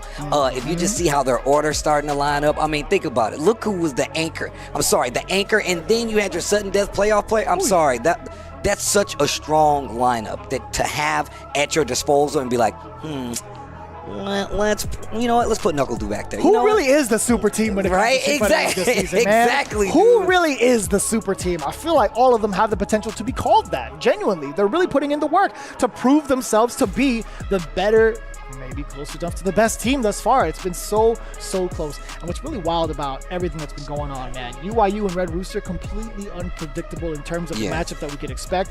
But man, the results, absolute bangers each and every time. I cannot emphasize how good these matches have been thus far. Look, this week alone, if this is any testament to what's about to happen further in the season, you're not trying to miss any of these episodes. You shouldn't miss any anyway, but if you need more reason to, look at this week's matches. I'm telling you right now. We were about to bust down the walls of this battle hub. Oh my God. We were going to go back here, bust it down, and throw down. We were going to flip every arcade cabinet we saw in the battle hub because of how crazy these matchups are. Before we would even come close to doing that, let's take a look with our interview. Our winning team, UIU, standing by with RobTV, is none other than Knuckle Doo, I think, perhaps. But either way, our winning team, UIU. It's just something about UIU. I am standing here with the, I guess, unofficial team captain, but the leader of the squad, Knuckle Doo Dang. How smart do you feel right now putting such an amazing team together? Yeah, it feels pretty good. There's no official captain. We all have our own opinions, and we we take into consideration all of our words. So there's definitely no captain. It's a team effort, and yeah, the team is really good. So just now, of course, we saw you going head to head with PR Balrog. Now, even though you are a super young dude, you are OG as well, because you were playing back in those Street Fighter 4 days with PR Balrog and everything. So what was it like finally facing off with him in a big tournament in Street Fighter 6? Because he wasn't really active in 5. Yeah, so coming into this, PR Rog was the person I was not preparing for. I was like, he's probably not going to be that good because, he didn't like 5, but I watched him against Punk. I was like, wow, he took Punk to the last round, last hit. And I wanted to play him because, Street Fighter 4, we have a lot of history. And he says he knows the Cammy matchup, and it clearly showed with Punk. So he says he knows the Luke matchup. So we didn't want to risk that, and West Coast has no guiles. With all due respect, they have no guiles. So it kind of showed that he didn't play guile much. So, yeah. But, the person standing next to you, Dual Kevin, is one of your best friends in real life, of course. He just actually went and beat Ajax Fidelity. How are you feeling about Kevin's play, man? How does it feel to see him flourish in the way that he is? Yeah, no, he played that so well. Like, he was really calm. And, Zen said he's the most patient player ever. Yeah, it was just amazing. He played so good. And I asked him, I was like, you feel good against Ajax? Because PR was playing kind of good. He was like, yeah, I'll probably destroy him, and he did. Zen said that my man's VX Bao, who is amazing, is the best JP in the world. But Banana Ken seemed like he had something to say about that. I don't know. Is Banana Ken even nicer with the JP? No, Banana Ken's amazing. Now he's playing 6. I'm glad he's playing 6, but he just beat our team. Well, he beat Bao set. But yeah, no, he's good. He's actually really amazing, and we're gonna rewatch it and see what's going on with that. For right now, Team UYU is sitting in 2nd place, looking absolutely insane. Just got the big W over Red Rooster, and the whole team top to bottom is looking sick. Of course, Zen actually won his matchup with Mono as well, and VX Bound only lost by 1 small hit. UYU looking to be repeat champions? It's possible. Street Fighter 6. Fighting is an art. And this is our canvas.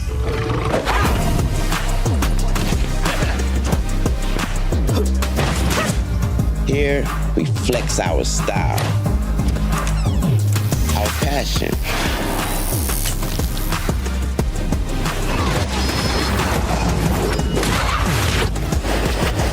our creativity,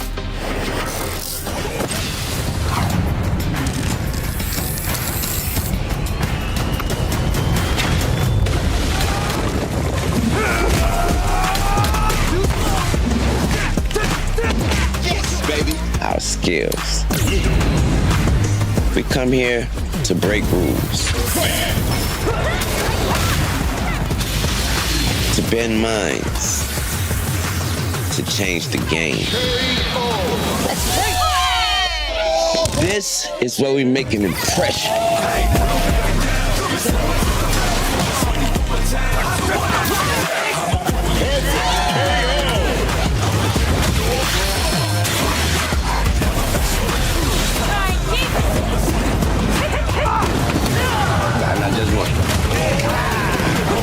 This is where we make our masterpiece. Street Fighter 6.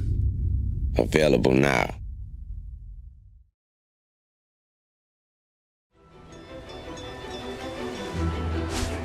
I present the Hunter from Komura.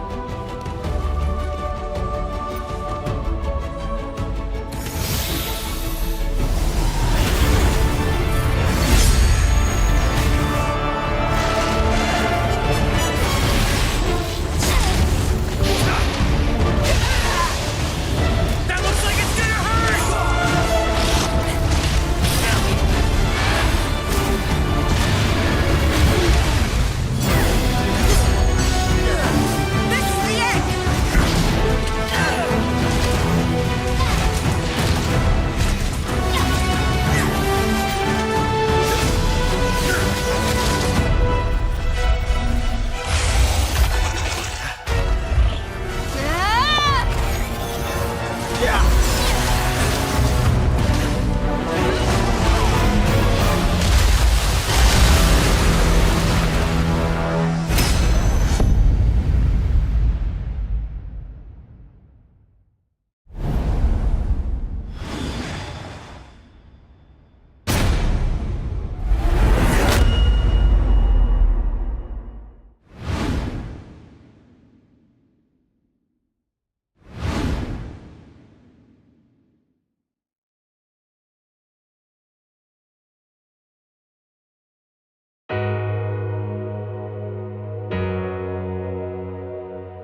Objection!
Street Fighter League Season 6 has been electric all the way through. If you saw this last set, you would know what I'm talking about. UIU Red Rooster was a banger, but you made it just in time. We still have one more. It's going to be Endemic versus Bandits, but before we get there, let's take a look at the standings before we get to the last team match of the day. As you can see right here, we got NASR 110 points, UIU at 90 points at second versus Vortex, third place, 85 points. Bandits, who you're about to see, holding it down in fourth place, 80 points. Red Rooster, who you just saw previously, 70 points. And Endemic coming up 35 points to keep it close. Oh, this is going to be really, really tough, right? In regards to what Endemic needs to do to pull through into the spot of being within the other teams, right? They're starting to slowly pull away from it, but it's still very, very early within week 4, right? But thus far, you know, Bandits, they have been also a powerhouse. Despite being in fourth place, they have been absolutely dominant, at least in the anger spot, right? We talked about this before we went on. Mena RD has been nothing but dominant in the anger spot. I'm actually kind of curious about how the rest of them are feeling. We've seen a little bit of doubts with some of the players as well. You know, Chris Tatarian still is looking to find his first W. We're looking at Xiaohai being pretty decent up until this point as well. He's starting to pull in his weight too. Not to disrespect the player, man. He's been doing phenomenal things over in his scene, but it's a whole different story when it comes to the league play. But more importantly, I want to know what's going on with Kaba specifically, right? One of the big contenders here in the NA region, taking out a bunch of different leagues as well. Also, one of the top galas that we talk about alongside the Knuckle Dudes of the world. So again, this is going to be a very, very interesting segment, I feel like, coming in with our interview with Kaba. I am joined with the soul of the Dominican Republic, one of the best players that we have had in the world of Street Fighter over the last few years at this point, Team Bandits on Kaba. Mi hermano, what's up with you, bro? What's up? Good seeing you, dog. Well, right now in Street Fighter League, Team Bandits, y'all already in second place, bro. Y'all got 80 points right now. Team NASR got 85, so you guys are right there playing amazing. How has the team chemistry been for Bandits? What's the vibe, I should say? What's the vibe behind the scenes? Especially when it comes to, you know, my man's Chris T. He seemed like he's a little bit more relaxed, maybe not all the way himself yet so far. Bueno, realmente es el primer Street Fighter League de Chris Tatarian. Obviamente puede que él, no sé, se quiebre un poco mentalmente si pierde, pero para nosotros eso, a nosotros eso no nos afecta. Simplemente como que él dé lo mejor de él y ya. Obviamente se puede presionar, etcétera. Y nosotros tenemos una rutina para planificar la estrategia y nuestro plan de juego. Nos levantamos a las 7 de la mañana, hablamos de la estrategia que vamos a utilizar contra el equipo, luego nos ponemos a practicar y luego cuando volvemos en la noche hacemos lo mismo. He says that we have a good routine. You know, we wake up at 7 a.m. Every day, and we focus on strategies. How are we gonna send the matches? What's better, what's not, and we practice technically too. You know, we gotta learn the matchups if you don't know it, and train a lot technically. He says that Christie is his first Street Fighter League, and he's bound to be more affected by his losses. But it doesn't really affect the team, you know. Like we're gonna still be here for him. We're gonna bounce back, and we're gonna do good. But okay, you know, the most pressing thing that I actually want to ask you, Kaba, usually you are way more hype. You're yelling, you're wild. This is the first time that we've seen you in Street Fighter League and you're not doing all that. What's going on? Why are you so calm? No, te voy a decir la verdad, mira, a mí me gusta apoyar a mi gente, principalmente a Mena, y Mena está ganando muy fácil, o sea, no tengo pues ya, o sea, cuando se aprieta un poco más la vaina, entonces ahí yo le doy más tabla a la gente, pero por el momento 3-1, 3-1 y 3-1, o sea, easy. That last part pretty much put me in the spot. He put me, all right, he said he likes supporting his people and he likes especially supporting me, but he feels that it's been too easy, that nobody has gotten 2 games against me yet, and he feels like if things get a little bit more difficult, then he's gonna start cheering, but he feels like it's not necessary right now. And all right, just the last thing. So far, yes, you guys have been cooking up and everything, but as far as you specifically as a player, as far as the characters, you only are running with Gal. How come you don't go for a backup character, at least maybe for JP? Oh, no, I have the, yo tengo una Kimberly. I have the Kimberly. Oh man! Man, I'm translating that. Translating that garbage. No, don't translate that garbage. All right, y'all. Look, I'm being serious that he brought up Kimberly, bro. Team Bandits currently in 2nd place, and that is in no small part to my man's Kaba, and he is only gonna keep cooking up even further. Team Bandits, Kaba, and Translator, Mena RD. Good talking to you, bro. So I like that kind of transition that he's made between Street Fighter 5 and Street Fighter 6. What I don't like is the fact that he's not as vocal, right? I love seeing crowd monster Kaba hyping up his boy.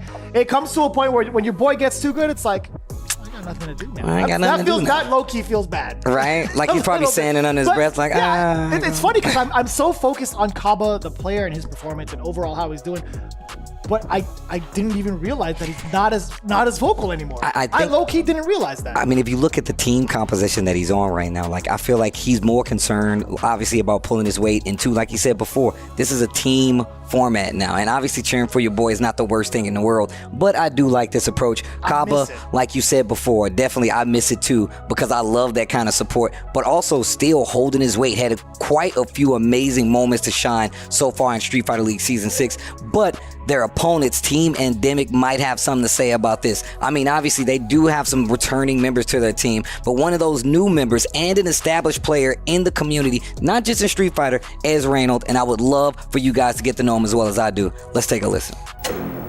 It is fascinating and amazing to see how we have players that are already legends in other titles actually here in Street Fighter, putting in work as well. And of course, we're talking about that. The first person we think of is my man's Reynolds. What's going on, bro? Thank you. Reynolds. It's going good. Hey, bro. Having fun. I can tell. I don't know if your opponent's really having as much fun. You know, but for the people, the Street Fighter fans who watch you who may not know about you, what is your history with these other games, man? Some people talk about the fact you're a legend in these games. Just catch people up to speed a little bit. So I started competitive gaming because of the Evo moment, the very famous Evo moment. Everybody knows that. So I started with Third Strike, like towards the end, like 2009 or something like that. I kind of condensed my play style, and after condensing it, I adapted to each of my opponents and making like hard reads and stuff. That's where my gameplay comes from. That's your style. Yeah, that's my style in general. Okay, so what made you choose to come over to Street Fighter and start putting in work this way? They said they had $1 million on the line. Oh, did they say that? Yeah, they said that. I was like, oh, okay. $1 million. Maybe I could play for that. Maybe I could play for that, you know? Even with that much money being on the line, not everybody has that much skill. That actually brings me to my next question. There's a bit of a debate when it comes to, can everyone, like if you're good at one fighting game, does it make it easier to become great at other fighting games? No. Okay, no. Tell me about that. I'm gonna say this, it all comes down to your mentality, your approach to fighting games in general. You might have like a high skill level at a certain game, but if you don't bring that mentality and adjust to other games you're playing, it's not gonna work. Like you're gonna hit a wall and you're gonna be like, why am I not winning? Like I'm really good.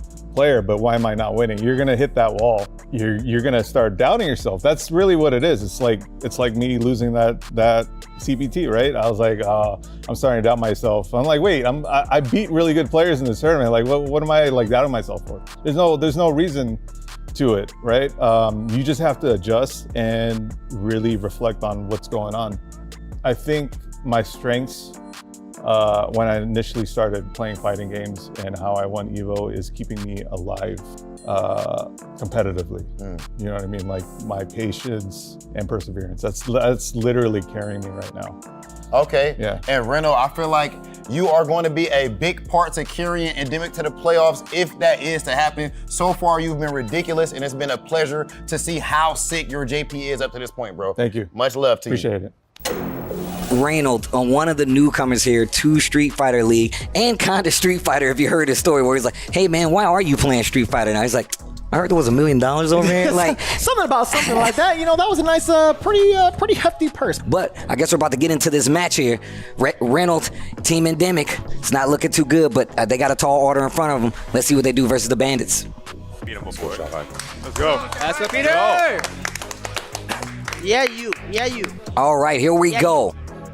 Flash Metroid going up against Zhao Hai. It's going to be Endemic versus Bandits. Let's go.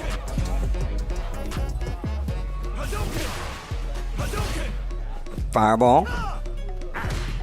Already close to the distance. Oh, slider. Yeah. I love that. I love the reaction. You know how far he's able to actually do that and react to a fireball? He can do it like right behind the drive gauge. Like if you measure it where his character is and placement of can, like, that's actually pretty far. Yo, the fake out Blanca ball there gets the corner exchange. I was talking about this before. Blanca is one of these characters you check people's defenses by seeing how they deal with Blanca ball. Oh wow, DI. Forward throw now. What happens afterwards? Shao Hai. Oh boy, yeah, the OD up ball.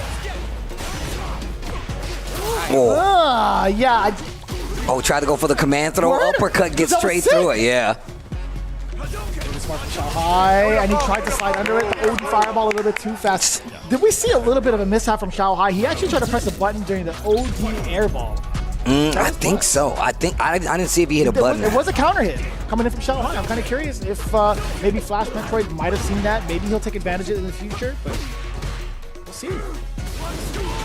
Oh, reactions. Young man, Shao Hai reactions, excuse me. Again! Yeah, he's actually I don't think he knows. Yeah, I don't think he knows. He's actually trying to hit buttons, and like Jeremy said, Blanca is definitely plus there. Okay, OD.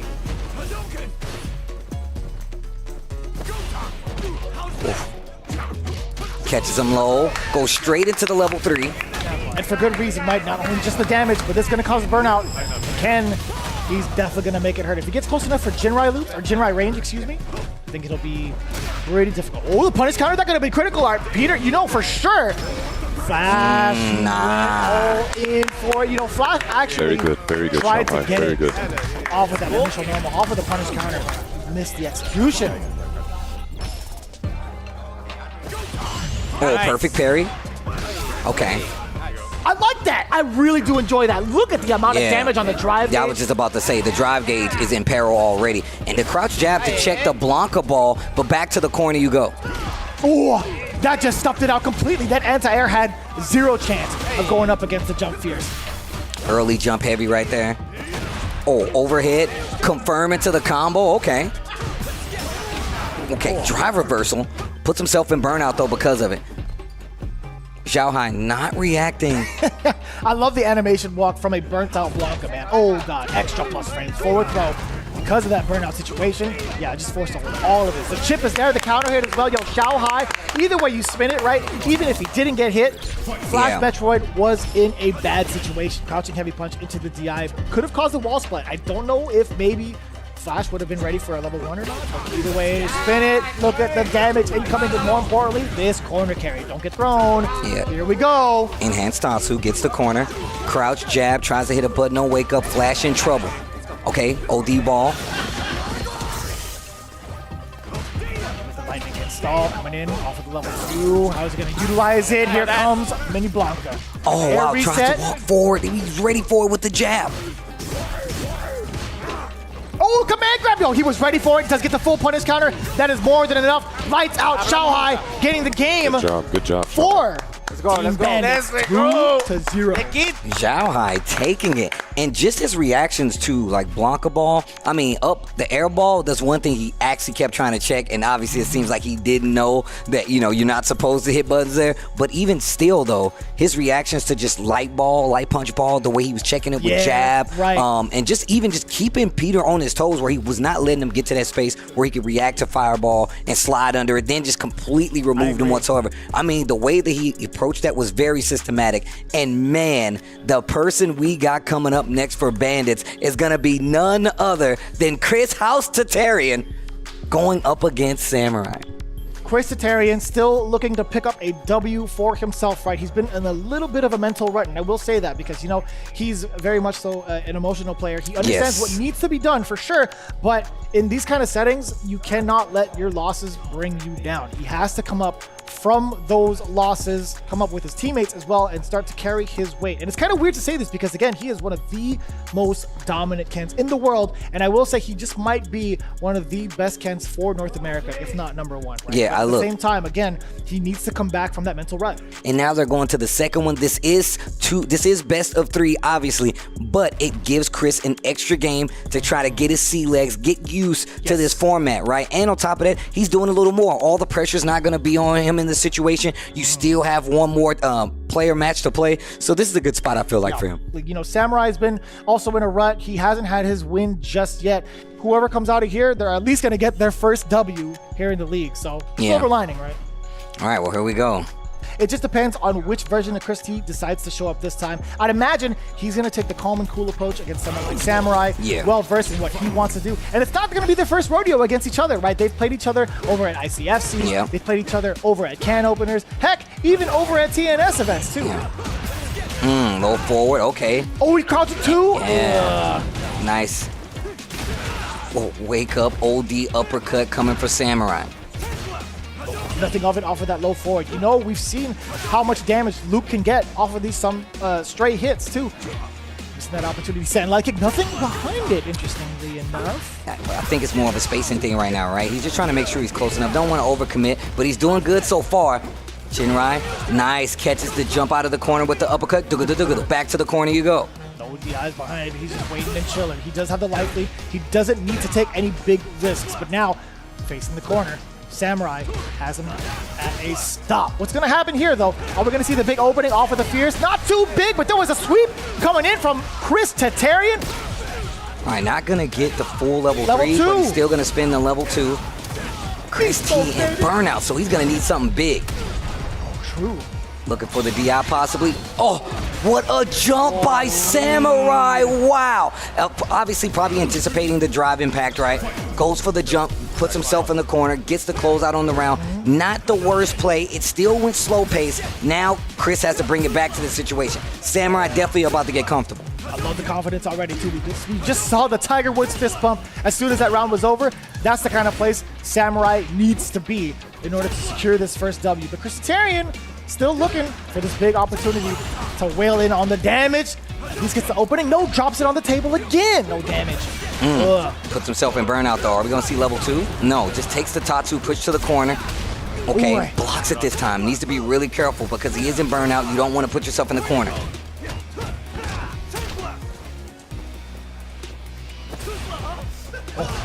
A little bit of something out, the drive impact, trying to catch a raw normal from Chris Tatarian. Now fighting. Nice. Low forward into level 3, and now he has full drive bar, and Samurai is close to being burned out. As cool as that was, I don't think that was going to be the optimal choice just yet. A lot of damage on the table. He just needs one more sequence, considering all the drive gates. One big opener. The throw is teched. Samurai, he's not going to go down without a fight, obviously. The jump out of the corner is there. Another hit, but nothing of it. Not enough damage. OD uppercut. He is in burnout. Close to burnout is Chris Tatarian as well.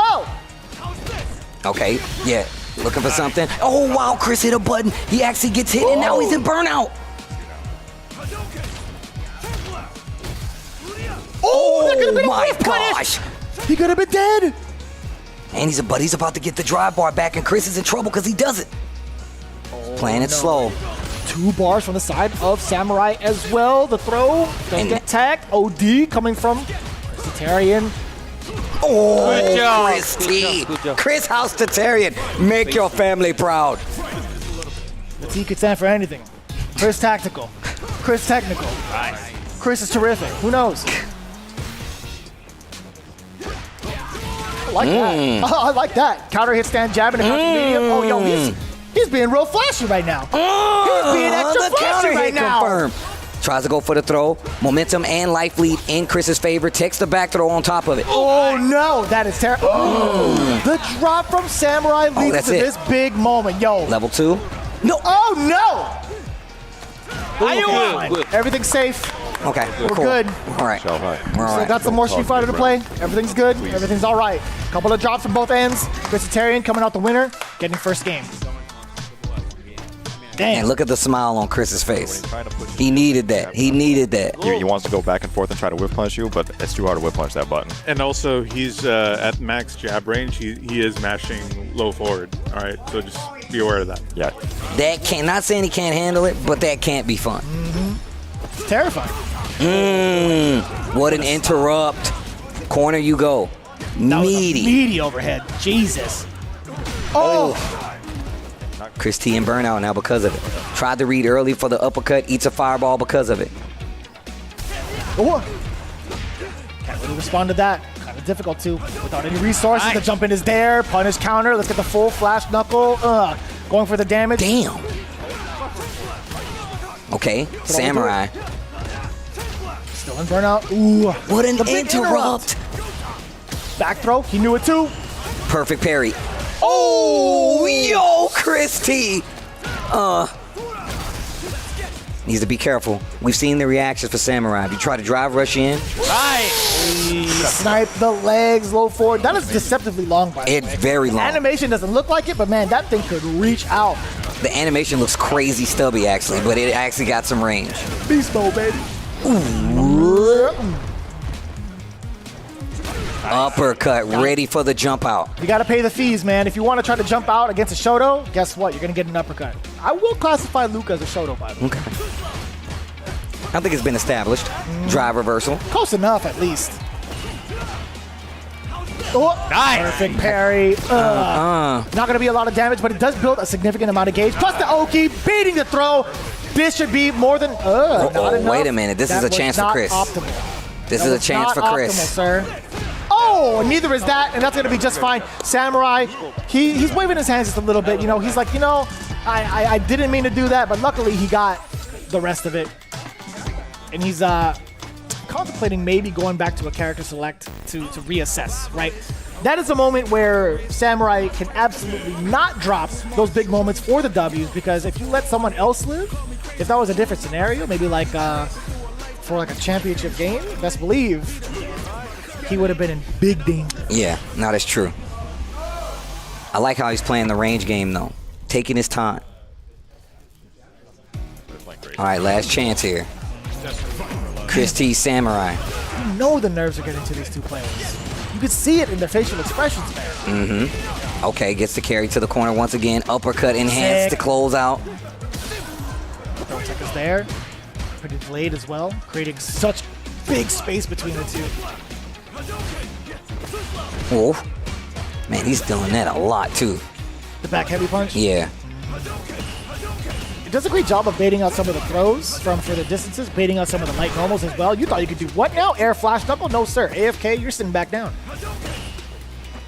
Almost had the short confirm. Oh, I don't know about that one. Back From throw. both ends, a little bit sloppy. A little too preemptive. Tries to go for the parry. Catches him. Uppercut again, making him pay for it. A lot of jumps out of the corner from Chris, but no confirm. That's gonna be a big. He's in burnout though. It's different. Can't really get that punished like that. Look for the jump now. You're a Ken player. I'm a Ken player. I don't care what anybody says. I'm If a you Ken ever say player. on this broadcast that you play Marisa, I will call you a damn liar. I'll play them both, bro. What do you mean? Nope. Nope. Bringing him to the corner.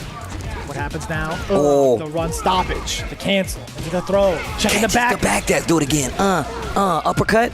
No, just takes the knockdown.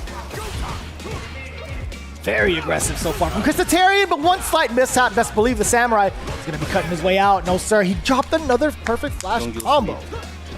No knuckles. Oh, Nice. oh, that was cheap. That was cheap, actually. I was thinking he was not going to cross up, and it made me second guess, and that's how I knew I got hit. Wasn't ready this time. Again. Oh, what was that? You gotta use it, but that's it though. That's it though. Chris Tatarian secures his first points for Team Bandits and his showing in Street Fighter League. You see the team behind him, and that's a huge, huge weight off his chest. You see him right there. Like you said, he's an emotional player. Getting that W really does a lot. Zhao Hai, Kaba, Mena showing him some love as he heads back over there, but still Endemic showing love to Samurai as he heads back over to that bench. They're sending up Chris CCH versus Mena RD. Oh, damn. This particular matchup always gives me the chills because of how they interacted from the previous season in Street Fighter V, man. It could have gone either way with the way they were going toe-to-toe. In this particular day, though, in this particular week, in this game, I don't know, man. Mena RD has been in this hotspot. Let me bring up the stats for you, right? In the previous three episodes, Mena RD has been purposefully put in the anchor position, whether it's the home team or the away team. And guess what? Every single time, he's taking down everybody 3-1. Losing the first game, bodying the rest of the 3 games. Look, if you telling me that anybody else did that, I'd be like, show me the numbers. If somebody told me Mena did that, I'd be like, I believe it. I definitely If it's anybody else, I'm going to need an accountant. I'm going to need an accountant. But it was Mena RD. It was Mena. All right. Sign it, sealed, put the stamp of approval. We're good. I believe that. Get it out of here. Yeah. Don't waste my time ever again. You're sending me files from Mena RD? Come on now. Come on. Hey. Be serious. We go way back. Now let's talk about this, right? Bandits up 20 right now. Yes. Chris CCH is in the hot seat. This is the pressure that Chris T is typically under, or he's been under. And now Chris CCH, who has been here before in previous seasons, now in this hot seat. Can he do it? Yes. Is it a tall ask? Hell yes. But we've seen what Mena RD does in these situations. This is best of 5. That means you need 3 games. Chris CCH, Mena RD, let's go. Into the first game already. A little bit of a handshake between both, right? You see a steady approach coming in from Chris CCH. Oh, I like that. Stealing a turn a little bit too, off of the standing leg kick. Oh, that's going to be a big punish against the target combo. Mena RD committing to it. Very interesting. AFK out of the corner, charging that air flash knuckle. Back throw. Oh! Could have been worse. Swinging but whiffing. Could have been worse. S and dubs. Uppercut? Yeah, you can't AFK from that. Oh, wow. Long distance jab goes into the target combo. Gets the knockdown a little too far. What was that? He just did it a little too fast. He missed the stand line kick.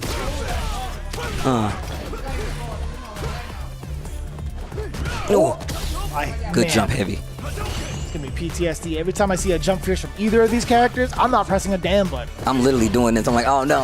Help. Wait, you're the Ken player. What do you mean? I'm thinking about Luke, bro. Oh, okay. That is fair.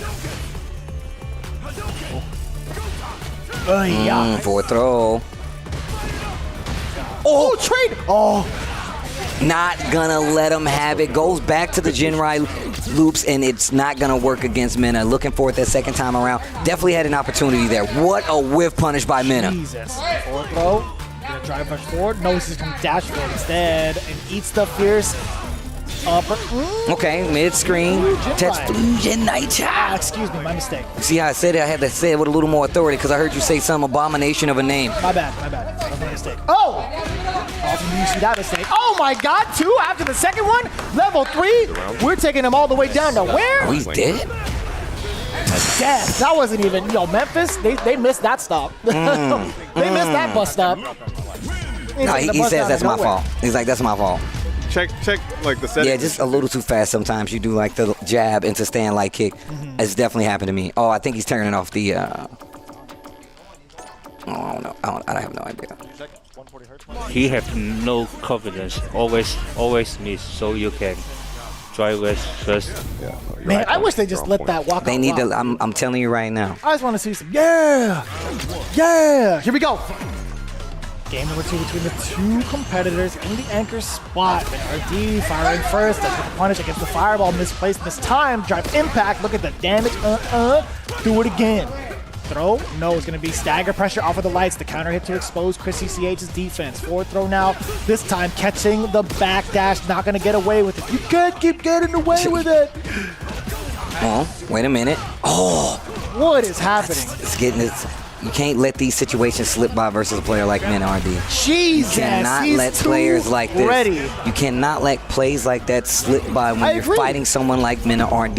He is going to make you pay for it. He's one of the most informed players in the world of Street Fighter 6. There's no chance you let some of this damage slide off the table and not expect him to dish it out back towards you. Drive reversal. That's cool. Okay. You gotta steal that. I definitely am stealing that. And get the carry to the corner as well. Oh, still ready. Gets the confirmed side switch. And he's gonna take the level 2. Touch fluids in night. I feel like you change it up every time. That's not true. You're not listening. Okay. Parry. Drive reversal. Oh, perfect parry. Takes the damage instead. And gets out of the corner. Oh man, that was kind of tricky. That is the staple. That is the Mena RD standard of getting out of the corner. Nice parry. Forward throw. What happens after this? Well, guess what? You're holding plus frames. Oh, not for too long though. Dragon Lash, side switch, uppercut. Low is fine, bro. A little bit of stagger pressure. Chris responds, putting himself into burnout though. It's gonna be tough. Yeah, he's gonna be backing away. Doesn't want to overextend because if he does, he might get put into the corner. That is max distance on a charge flash.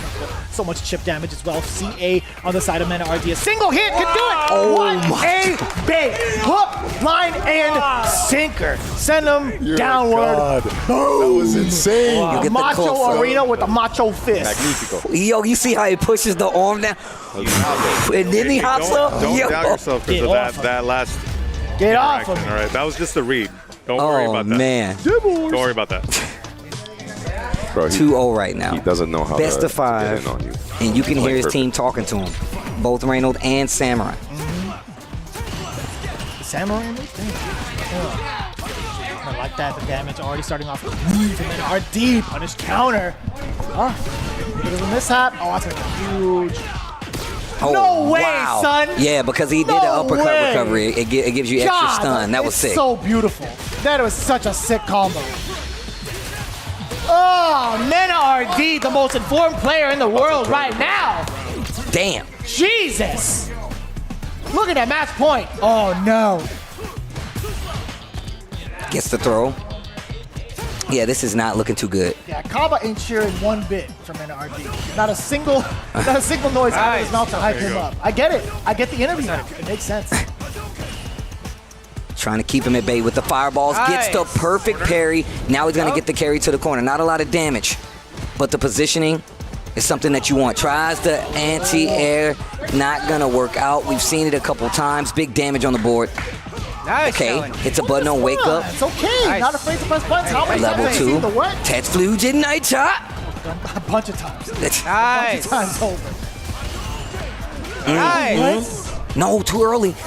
You gotta close out, bro. What did I say? Okay. On the board, Balls staying out, baby. alive. Balls A little out. bit of support here from the team, but it's going to be so difficult to climb back up. Everybody is so tense on the Endemic bench. Okay. Tick throws have been pretty successful right now. Gets the perfect parry. Didn't try to follow behind it. Small whiff punish with the crouching medium punch. Not bad. Didn't want to spend the resources to get a full-on combo, and I totally understand that because he's still in control in the neutral. Forward throw now. Not even chasing the back roll, really. He just stood there and played. Just a normal recovery from CCH. And a backdash to get away from the throw, and he's got the level 3 all primed and ready, and that's a perfect on top of it. No, he's not dead. My mistake. Yeah, he does have full bar. Yeah, oh wait, he's got a sliver. Let's see. Chris, give me something. Oh, that's gonna hit. And the side switch, so he gets the corner. And he's not in burnout, but okay, Tatsu to the corner. He's got a great situation right here. Stun. You better make it hurt. Not gonna kill for sure. Okay, good damage. He still has the opportunity. Well, he had the opportunity to stun, but it's not going to work out. Back throw on wake up. And that's going to be that man. That's got to sting. A little anticlimactic for the possible comeback from Chris CCH. But on the bright side, Bandits taking down a 40 ball.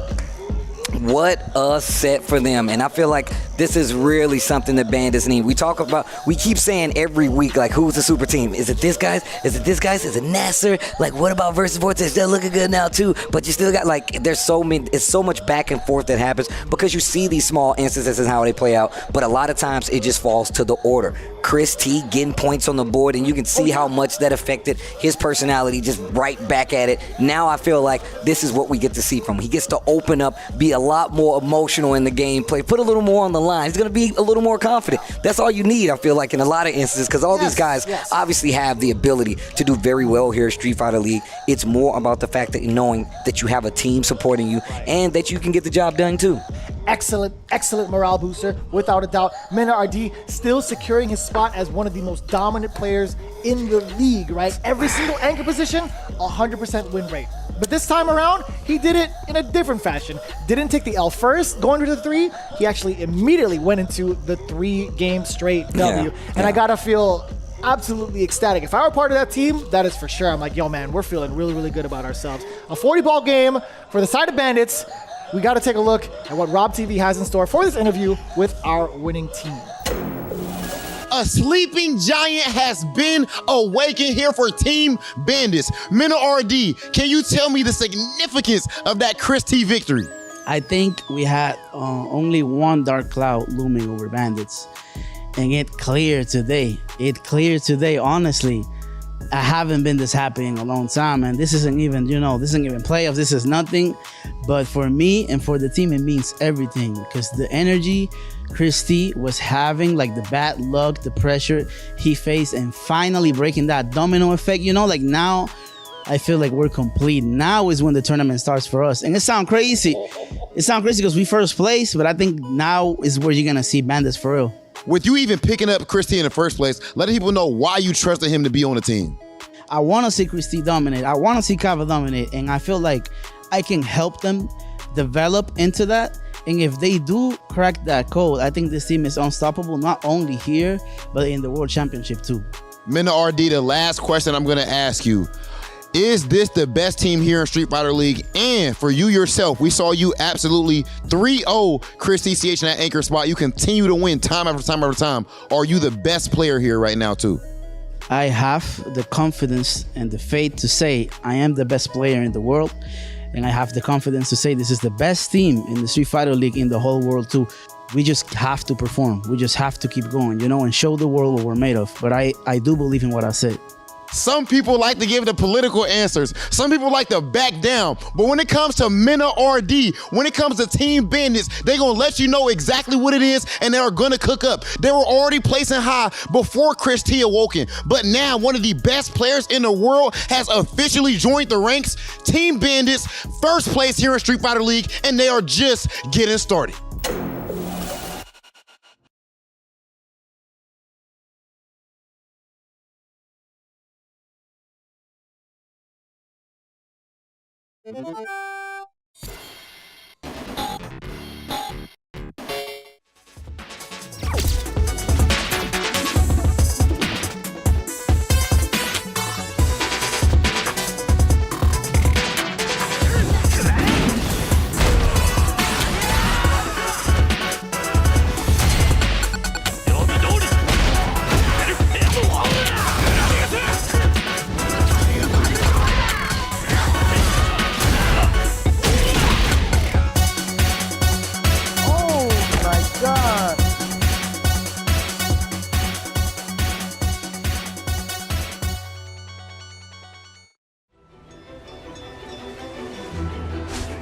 I present the Hunter from Komura.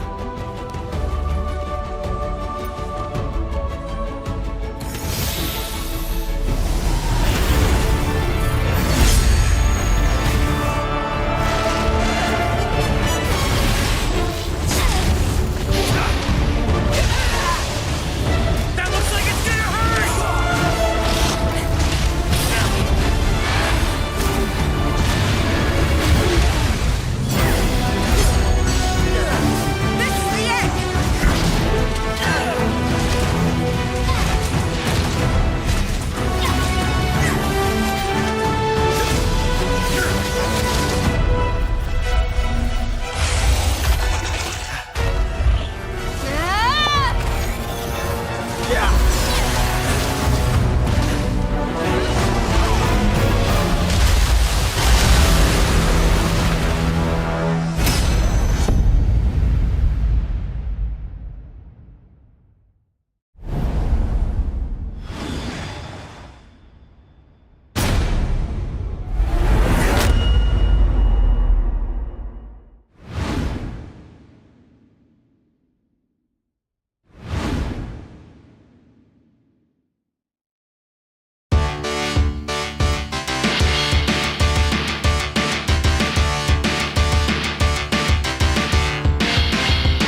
Projection!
Welcome back to week 4 of Street Fighter League. We have only gone up week to week to week, and of course, this is no different. The first match that we had today was crazy, bro. Team NASR going head to head with versus Vortex. NASR probably the most, actually not probably, let's be real. The most stacked team on paper here. And then versus Vortex are the returning champs.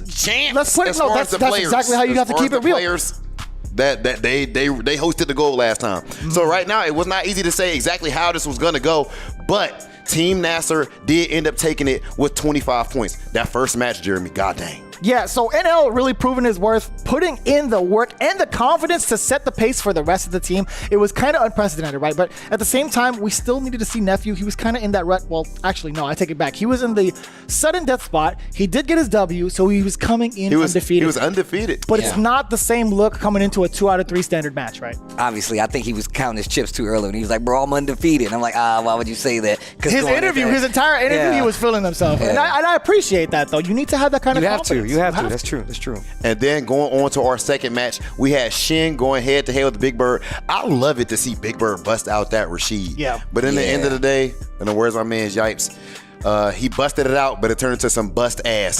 So because my man Shin absolutely smoked him. I did not expect it to go this way because I feel like Big Bird might have outlabbed Sien, at least with how Rashid can work. But at the same time, I feel like DJ, he's more than capable of taking down someone like Rashid. I think the damage output is just severely in his favor, where he just needs a couple of touches in comparison to Rashid, who really needs to cut you up a bunch of times over to get the dub. And then in our next match, bro, Angry Bird versus DCQ. That was absolutely insane. Angry Bird, how is it possible? The fact that he won that, the way he ended it with the jump into the corner, neutral jump, the big heavy punch, it was absolutely just impossible for him to win that match, and he still found a way. Even when you ask him about it, he just, I don't know. I heard the interview, he didn't even have an answer. It felt dead serious. It felt like a movie. Yeah. It felt like we were watching a Rocky movie. Bro, I feel like that's the hypest match alongside PR Ball. From a Street Fighter pure standpoint, I like PR Balrog versus Punk. But from a pure hype standpoint, this match right here is the most hype match we've seen. When I tell you, we were back here going crazy. Yeah. Because it was just crazy to me that he was so prepared in every situation, especially after it looked like it wasn't going his way some of the time, right? And then to close out with the chip scenario. Oh, guaranteed. That was the only match to bring us both out of our seats legitimately. Yeah, no. I know it's focused on the gameplay. You see it on the program. We literally left our seats. We were going nuts. The only match to really bring us to that moment. And I'm going to say, man, it could have gone either way. DCQ, he just had one moment where he had the small disadvantage of being in that burnout. Other than that, if he had gauge, it still could have gone either way. But with the greatest players, for some reason, they just have that it factor, that clutch factor, which DCQ does have as well. He does have it. But Angry Bird is arguably the best player in the world right now. When you win the biggest Street Fighter tournament of all time, which he did at EVO, it's no surprise that he can clutch out in crazy moments like this. And then finally, that made it so that we had to have a tiebreaker, and we had Punk versus Oil King. Oil King has consistently, Punk ended up winning that convincingly. Of course, his first to win, but Oil King has consistently been in that anchor spot, in that overtime spot. We haven't seen him in the regular rotation yet. That situation that he putting himself in, it's not an easy one to go through. We all know, like, if we're looking at that team, we talked about the superstar prowess of that team. You got Punk on the tail end. You got to beat Punk in one game with the Cammy, the way he's been playing. And to be fair, like, Oil King, like you said, has not played a 2 out of 3 set yet. So how do we know how warm he is? What happens when he gets to that next game? Like, you have to put him in that position so he can get used to it, regardless of the fact that they are that championship team ghost. You know what I'm saying? And just the last comment on that matchup, let's be clear. They lost that. Versus Vortex was one hit away from 40-0 in NASR. Yep. Oh, yeah. You got to think about that. They're one hit away from beating NASR 40 points. But that's what we're saying, though, bro. It's not like you can take anything away from them. They are definitely that team. It's just, remember what Punk said, this goes back, it's like, I had good players on my team. Now I got the best.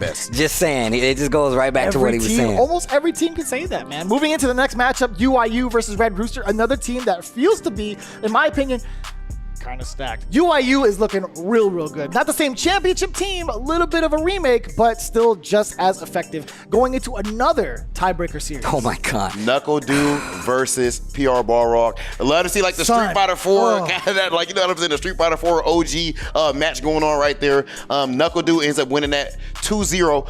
PR Balrog actually does have a lot of experience with that because Cobble was telling me behind the scenes, they play that matchup a whole lot. But it is not a good matchup for jury. Any jury player would tell you that. But PR Balrog did beat Cobble 5-4 in a Bison Buck match at EVO. So he is good at it, but of course Knuckle Dew is a bit more of a tricky matchup. Yeah. But how about that dual Kevin versus Ajax Fidelity, man? Come on. Dude, look, first off, dual Kevin is one of the things I said, I was like, yo, Ajax Fidelity is definitely, he has experience in SFL. I was like, but if you rewind past that, dual Kevin was Let there. him know, bro. Dual Kevin was there. Yep. And on top of that, like, you can't take anything away from him because, once again, I already pointed out the people he's been playing sets with. They're all the best players in the country already, and he's already done the legwork to show you. He's got some tournament dubs under his belt. I know a lot of people don't know about dual Kevin. You should, but that's the whole point of it. Putting dual Kevin up in that position, I feel like you can put him on any spot. You can. And you literally, in any game, bro, and he will perform. So I'm a big fan of dual Kevin. I like to see him shine like that. Ajax Fidelity, of course, I feel like also in that same regard, really did play very strongly, but it just seems like the boy Kev was already ready. And then in our last match there, actually no, did we go to the tiebreaker there? We sure did, because we had VX Bao versus Banana King. The JP face-off. VX Bao being, again, dubbed as the best JP player in the world. The world, Craig. The world, Craig. Let's secure the world. That was ridiculous, man. So Banana King getting that W.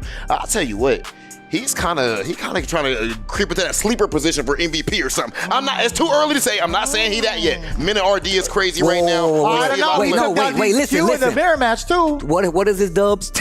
Let's talk about his dubs that he's taking while he's been here. We'll talk about that. Banana King obviously took down VX Bao. The other matchup that he had even earlier than that, he took down Angry Bird with his JP. You already taking a look at him again. Crazy. Right? He had to face off in episode 1. Red Rooster and the Anchor against DCQ.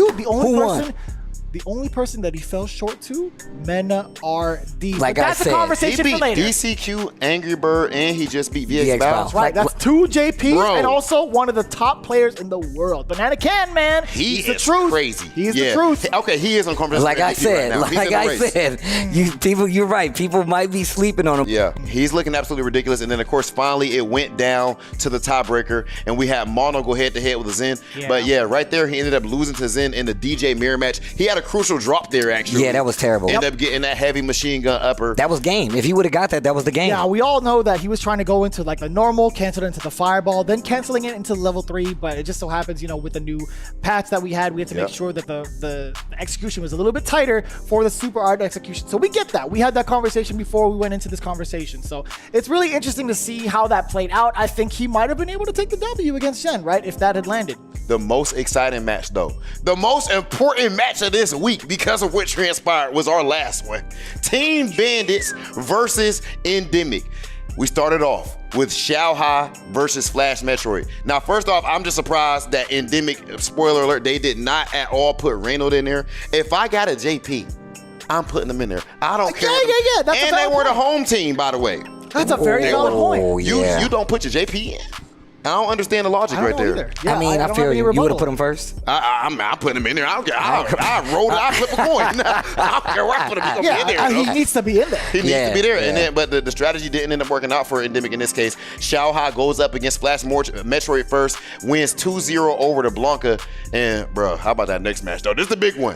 This is the big one, bro. Come on. The big morale booster for both players, right? Both of these players coming in with 0 wins under their belt at week 4. That was tough. Chris T had not been himself. I didn't even recognize the man. I'm like, who is this? It's like somebody just bought the Chris T starter pack, got the beard, got the deep voice and all that, but forgot all the skills. But clearly, now he didn't got the Space Jam basketball. He got his powers back. He plays against my man Samurai. He cooks up. Did you just see? You can see the weight physically fall off his shoulders. I was like, bro, if you saw the smile, he won one game and you saw the cheese and he turned around and instantly the next game he was playing so much better. And when he won, you can tell, even when the team won afterwards, he's smiling. Even Kaba was like, yo, thank that God. whole team. He dapped him up and he's like, yo, let's go, Chris. They all dapped him up. So we knew it was coming, you know what I'm saying? But I'm happy that it finally happened when they needed it. That's a valuable member now.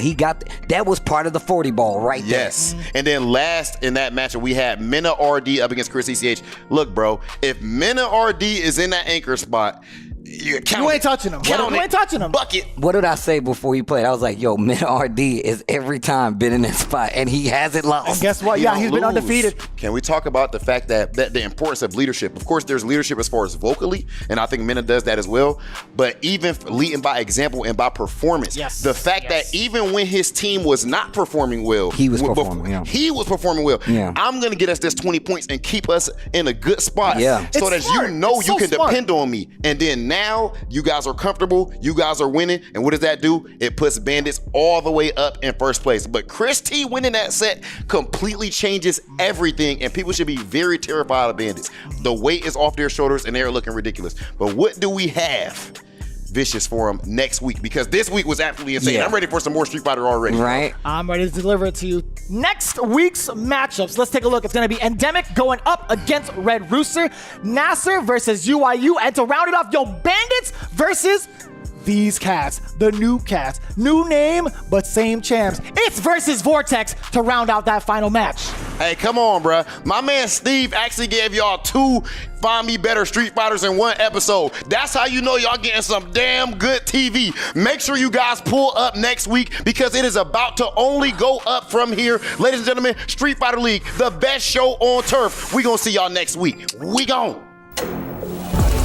Oh, we can do it! He canceled into the level 2 exclusion! Nitra! Let's go!